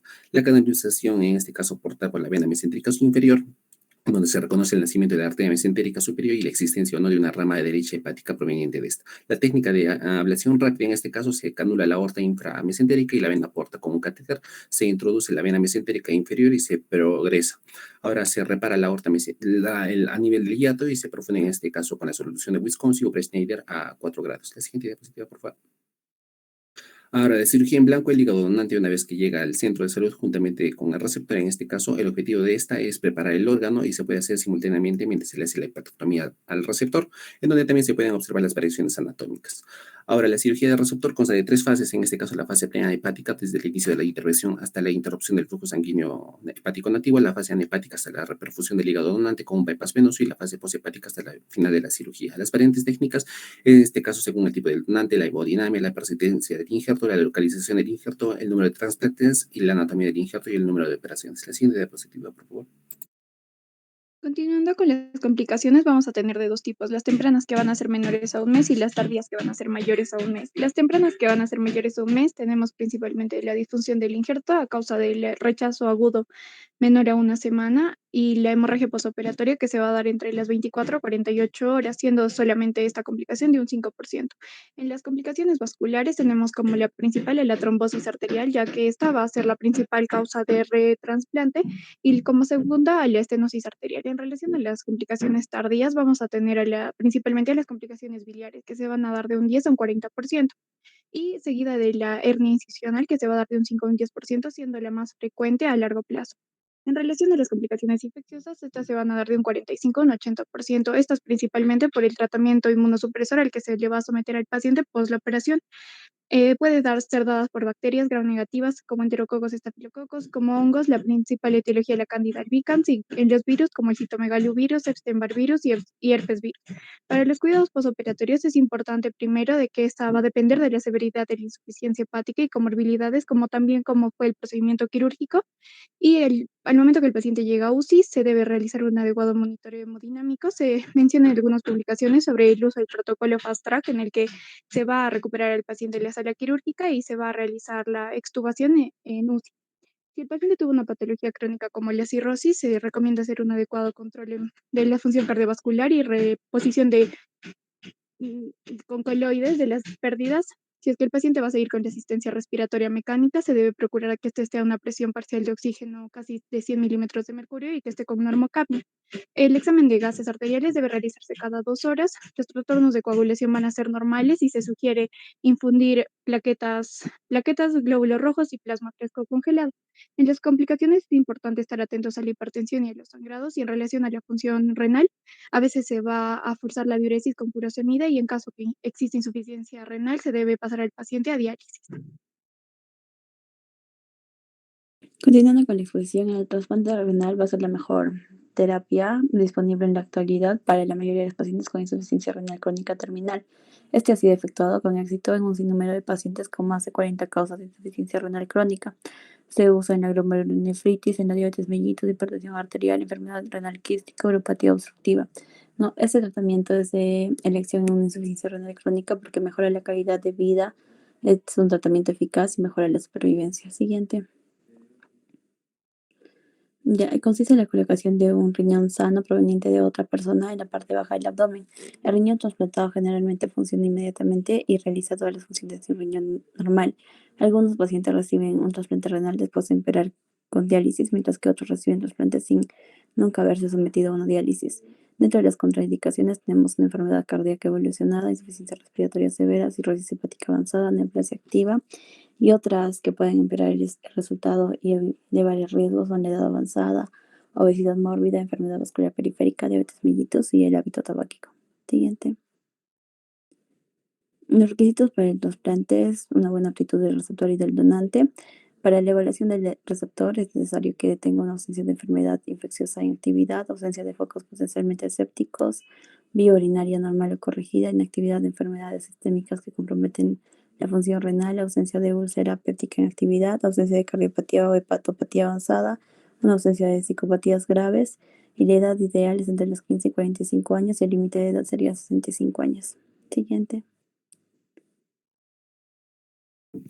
En cuanto a la evaluación del trasplante en el donante vivo, se tiene que hacer una historia clínica y un examen físico detallado, un screening familiar, estudios complementarios como orina completa, los laboratorios de rutina, radiografía de tórax, EKG, la serología, ecografía renovesical, urograma excretor, una evaluación psiquiátrica, el grupo ABO, RH, el sistema de antígeno leucocitario humano y un cross más entre el donador y el receptor. Siguiente, por favor. En cuanto a la selección del donador, vamos a tener criterios absolutos de exclusión, como es que tenga la presencia de VIH, sepsis o infección diseminada no controlada, fracaso multiorgánico, enfermedad tumoral maligna con capacidad metastásica, una infección renal crónica con un daño estructural. Y dentro de los criterios extendidos, tenemos que sean los pacientes mayores de 60 años, hipertensos, con una enfermedad vascular cerebral, que tengan la creatinina mayor a 1.5 o menor a 2 miligramos por decilitro. Siguiente, por favor. En cuanto a la selección del receptor, vamos a tener acá contraindicaciones absolutas y relativas. En cuanto a las absolutas, que tenga una neoplasia activa y una enfermedad crónica con una esperanza de vida corta, consumo activo de drogas y alcohol, insuficiencia orgánica severa sin posibilidad de corrección y una psicosis no controlada. En cuanto a las contraindicaciones relativas, tenemos una infección activa, una enfermedad coronaria, enfermedad vascular periférica severa, enfermedad cerebrovascular, hepatitis en actividad, o una enfermedad hepática crónica, una úlcera péptica activa, que no esté adherida al tratamiento, que tenga una infección del VIH, que no cumpla con los requisitos de la carga viral. Siguiente, por favor.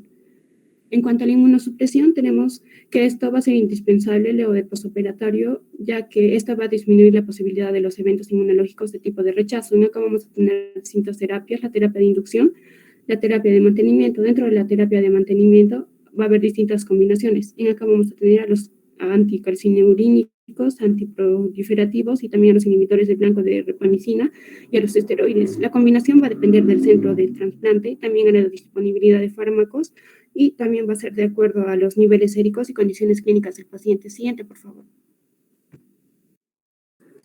Con respecto al procedimiento quirúrgico del trasplante renal del receptor, se coloca sobre la mesa de operaciones en posición supina y se debe respetar la regla de implantar el injerto del donador en el lado contralateral del receptor. Generalmente se prefiere el riñón izquierdo porque tiene una vena renal más larga y así los vasos coinciden de manera, digamos, más anatómica. La anestesia que se debe poner al paciente es general y se debe hacer una adecuada monitorización con catéter venoso central y de preferencia yugular y monitorización arterial. Y además se tiene que colocar una sonda urinaria para la irrigación, para irrigarla con solución salina y amicacina, esto para facilitar la anastomosis ureterovesical, además de la administración de inmunosupresores ya antes mencionados. Siguiente, por favor. La técnica de elección sería la incisión de Gibson en palo de hockey o es itálica, como vemos en la imagen de abajo, ya que esto ofrece una excelente exposición de los vasos ilíacos y de la vejiga. Las incisiones paramedias no se recomiendan en este caso porque ofrecen menor exposición y requiere de mayor disección para el control vascular. Además de esto, después de hacer la incisión, se debe profundizar por planos hasta abordar el espacio retroperitoneal, desplazando el peritoneo en sentido medial, y hay que identificar el cordón espermático en el caso de los varones o el ligamento redondo en el caso de las mujeres, y disecarlo y retraerlo medialmente de manera sutil. Y también se tiene que tener cuidado con los vasos linfáticos para evitar generar una linfocele. Siguiente, por favor. Luego está la anastomosis vascular que se realiza en la arteria y vena ilíaca externa. Primero se hace la anastomosis de la vena renal, término lateral a la vena ilíaca externa, es decir, término por la vena renal del donante, ahí como podemos ver en el círculo morado, y lateral de la vena ilíaca del receptor, y se anastomosan entre sí por medio de una anastomosis término lateral, ¿no? Como mencioné. Y de igual manera, siguiente por favor, de igual manera se hace la anastomosis con la arteria renal de la arteria ilíaca del receptor con la arteria renal del donador. Luego, para terminar, la uretercistostomía es la manera para restablecer la continuidad del uréter donador y vejiga del receptor mediante la técnica de Gregory-Lich, como vemos ahí en la imagen, donde se hace una apertura de la primera capa muscular hasta la mucosa y se hace los puntos de versión de la mucosa hasta el plano profundo del trozor y luego se hace la anastomosis de los puntos separados. De esta manera se restablece la continuidad del uréter del donador con la vejiga del receptor. Siguiente. En cuanto a las complicaciones, es de vital importancia su diagnóstico y tratamiento precoz, ya que estas se asocian con altas tasas de morbilidad, pérdida del injerto y mortalidad, y se van a clasificar en diferentes grupos en función de su etiología. Tenemos a las complicaciones vasculares, que representan el 5 al 10%, y se subdividen en arteriales y venosas. En las arteriales tenemos a la hemorragia, la trombosis de la arteria renal, que es la más rara de las complicaciones, a la estenosis de la arteria renal, que es la más habitual, y a los aneurismas. En las venosas tenemos a la trombosis de la vena renal, que es una complicación rara, y a la estenosis de la vena renal, que es infrecuente. En cuanto a las complicaciones urológicas, estas se pueden clasificar en dos categorías: precoces, que ocurren dentro de los primeros 3 meses, o tardías, cuando ocurren pasados los 3 meses. En las precoces tenemos a la hematuria, la fístula urinaria, que ocurre aproximadamente en un 1,3%, la estenosis ureteral, que produce alrededor del 5%, y en las tardías tenemos al reflejo vesículo ureteral, que tiene una incidencia alta del 30 al 50%, y a la litiasis. En las complicaciones linfáticas tenemos al linfocele, que es la más frecuente, y entre otras complicaciones encontramos a las complicaciones de la herida quirúrgica, como infecciones, abscesos y dehiscencias, y las complicaciones post-biopsia renal. Siguiente, por favor. En los cuidados postoperatorios, el periodo inmediato es crítico, donde el paciente debe ser vigilado, atento y constantemente hasta que los principales efectos de la anestesia hayan desaparecido y el estado general esté estabilizado. El paciente también debe estar aislado, esto en una atmósfera estéril de 5 a 10 días, por el alto riesgo de infección debido al tratamiento inmunosupresor, y durante este periodo debe respetarse la asepsia estrictamente. También se tiene que hacer un mantenimiento de la función renal, esto con un control hemodinámico, controlando la diuresis, la presión arterial, la frecuencia cardíaca y la presión venosa central del paciente. Y también es importante el mantenimiento de la sueroterapia, el uso de diuréticos y de las drogas vasoactivas. También se tiene que verificar el control de los drenajes cada 24 horas, ver el aspecto y la cantidad. Y bueno, otro cuidado postoperatorio es la prevención de infecciones, donde se ve el control de la temperatura, el aislamiento inverso, la antibioterapia, las medidas higiénico-dietéticas, la asepsia, las curas, la retirada precoz de los drenajes, y también se tiene que realizar cultivos de la herida, hemocultivos y urocultivos. Y también es importante la detección precoz de las complicaciones. Siguiente. Doctor, ya. Siguiente, por favor. La literatura acerca del trasplante de islotes pancreáticos lo que hace es restablecer la homeostasis de la glucosa en la diabetes causada por pérdida de las células beta de los islotes a través del ataque inmunitario en diabetes tipo 1, resección quirúrgica o fibrosis.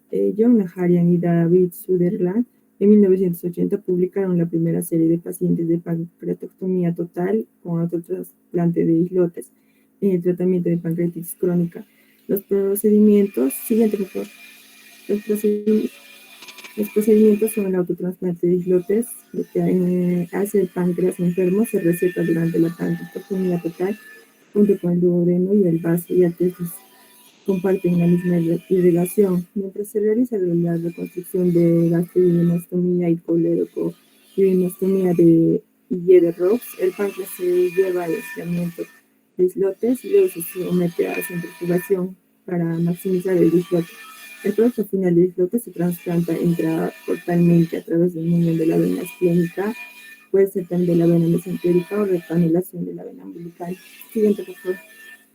El alotrasplante de islotes se obtiene un páncreas de un donante fallecido sin diabetes y se lleva a una instalación de aislamiento de islotes donde se digiere mediante colágenases y se purifica por centrifugación con el producto final del islote. Es un cultivo de 72 horas antes del parto intraportal en un receptor que tenga diabetes tipo 1. Siguiente, por favor. En el autotrasplante está indicado en pancreatitis aguda y crónica recurrente, en traumatismos y neoplasias benignas del páncreas. Y el alotrasplante está indicado en diabetes tipo 1 y diabetes pancreatogénica. Siguiente, por favor. En cuanto a los beneficios y consecuencias metabólicas del trasplante de islotes, siguiente por favor, vemos que los autotrasplantes tuvieron una capacidad secretora de las células beta de aproximadamente 35 a 40% de lo normal, cuando se trasplanta 300.000 autoislotes, y hubo en la sensibilidad de la insulina, hubo una disminución del potencial en pancreatitis crónica, la cual se resuelve posoperatoriamente, ¿no? Vemos que en el allotrasplante la capacidad también secretora de células beta fue de un 25%, con 600.000 a 900.000 islotes trasplantados. Y en la sensibilidad vemos que los receptores del trasplante de islotes de diabetes tipo 1 están completamente protegidos, ¿no?, a la hipoglucemia, y se requiere tratamiento de dosis bajas para mantener la normoglucemia. Siguiente, por favor. Los mecanismos de disfunción y falla de injerto de islotes es el agotamiento metabólico, el cual comprende estrés del retículo endoplasmático, estrés oxidativo o amiloide de lo que es los islotes. También tenemos el rechazo de la sensibilización a lo inmune, que no suele coincidir con el receptor de los HLA pancreáticos, y la recurrencia autoinmune de diabetes tipo 1, ¿no?, para las células beta. Todos estos generan una pérdida de lo que es la temprana o tardía de la función del injerto de los islotes. Siguiente. En las complicaciones tenemos que en ambos va a haber trombosis de la vena porta, puede haber trombosis de la vena porta, hemorragia del sitio quirúrgico e incluso introducción de patógenos de un conducto contaminado. Entonces se evita lo que es el cultivo de los islotes para que aseguremos un buen trasplante, ¿no? Y también los antibióticos perioperatorios de la flora del tracto gastrointestinal superior, y al final también se hace un cultivo microbiano de lo que son el producto de los islotes. Siguiente, por favor. En cuanto a lo que es el desarrollo futuro del trasplante de clínico de los islotes, vemos que hay islotes porcinos y los derivados de células madres. En los porcinos son libres de patógenos y tienen la capacidad fisiológica para mantener grandes demandas de secreción de insulina con una anterior normoglucemia, ¿no? Y los islotes de células madres, vamos a ver que se hace in vitro y posteriormente para ingresarlo in vivo, pero en contrario hay que pueden generar teratomas, ¿no? Siguiente, por favor. Bueno, también se ha revisado el artículo que titula Trasplante intestinal en adultos. Se ha visto, ¿no?, que a pesar de la similitud que existe del aloinjerto, también los trasplantes intestinales de adultos y pediátricos tienen diferencias en casi todos los aspectos. Así como también, por ejemplo, los candidatos adultos y los candidatos pediátricos tienen diferentes razones para poder requerir, ¿no?, un injerto. En cuanto al volumen del trasplante, se ha visto que el trasplante en adultos se ha mantenido relativamente estable, y en el pediátrico ha habido una disminución, y esto se podría atribuir, ¿no?, que los centros de atención especializados sacan el mayor potencial para poder, el mayor potencial que tiene el intestino infantil para poder adaptarlo y también para la rehabilitación. Siguiente, por favor. En cuanto a las Último minuto, chicos. de las condiciones, vemos, ¿no?, que también ambos, se ha visto que el síndrome del intestino corto es la causa o la afección que es más común. Está seguida de la enfermedad de Crohn, el válvulo agudo, y también las afecciones intestinales no cortas, ¿no?, que acabamos de incluir los trastornos de la motilidad, la malignidad, como los tumores desmoides y el retrasplante intestinal. Siguiente, por favor. Bueno, el procedimiento quirúrgico acá en el trasplante intestinal hay 3 tipos, ¿no? Intestino aislado, trasplante multivisceral y el hígado intestino. Los más utilizados son el intestino aislado y el trasplante multivisceral. Siguiente, por favor. Bueno, acá vemos el intestino aislado del adulto, que contiene el ilio con o sin ilio, que es importante. El flujo de entrada de la arteria va a ser de la arteria mesentérica superior, y el flujo de salida venoso de la vena mesentérica superior. Y estos conductos se utilizan para facilitar la colocación del injerto sin una tensión indebida, para proporcionar mejor anastomosis y reducción del tiempo de isquemia. Estos conductos se obtienen del procedimiento del donante de la arteria y vena ilíaca externa del donante, y la obtención simultánea del páncreas y del hígado desde la arteria ilíaca externa del donante del hígado y de la vena ilíaca externa de los vasos del páncreas. Hay 2 técnicas, que es para la reconstrucción vascular, que es el drenaje venoso portal ortotópico, tópico, que es del mismo lugar habitual del cuerpo, y drenaje sistémico heterotópico de un lugar atípico. Y los injertos de interposición del ilíaca del donante se nos en términos lateralmente dirigidas caudalmente, y esos tienen que tener una corta longitud adecuada para evitar la tensión indebida de los vasos debido a una reperfusión porque aumentan del peso y tamaño significativamente. La colocación del injerto. Ya, la selección del injerto tiene que tener criterios estándares, que son los antecedentes normales y la ausencia de la evidencia de traumatismo. Y ahí tiene que tener criterios específicos, que es la estabilidad hemodinámica, el tamaño del injerto y la compatibilidad inmunológica. El siguiente, por favor. Eso sería todo. Ok, bien, chicos. Si hubiese sido más interesante que lo último, hubiesen podido un poquito explayarse. Creo que eso era una de las cosas más importantes para el ámbito de cirugía general para nosotros, pero bueno, ok. A ver, ¿cuánto más o menos es el tiempo promedio que tendría de duración un hígado trasplantado? Bueno, un órgano en general trasplantado, ¿no? Pero a la cabeza, en este caso por frecuencia el hígado, ¿no? Más o menos cuánto tiempo dura. Tu respuesta, chicos.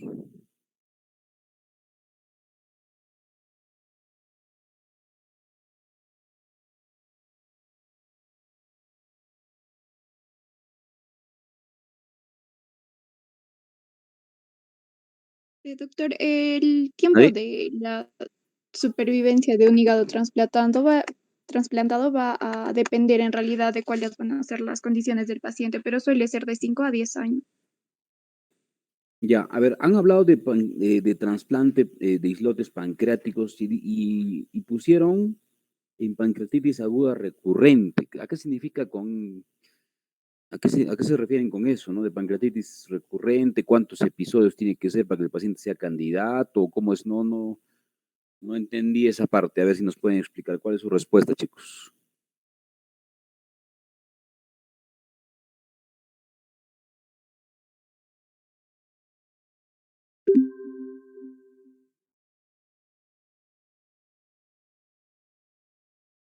Ya, creo que eso tienen que buscarlo, ¿ah? No está tan claro realmente eso, no me convence mucho lo que han hablado en esa parte final.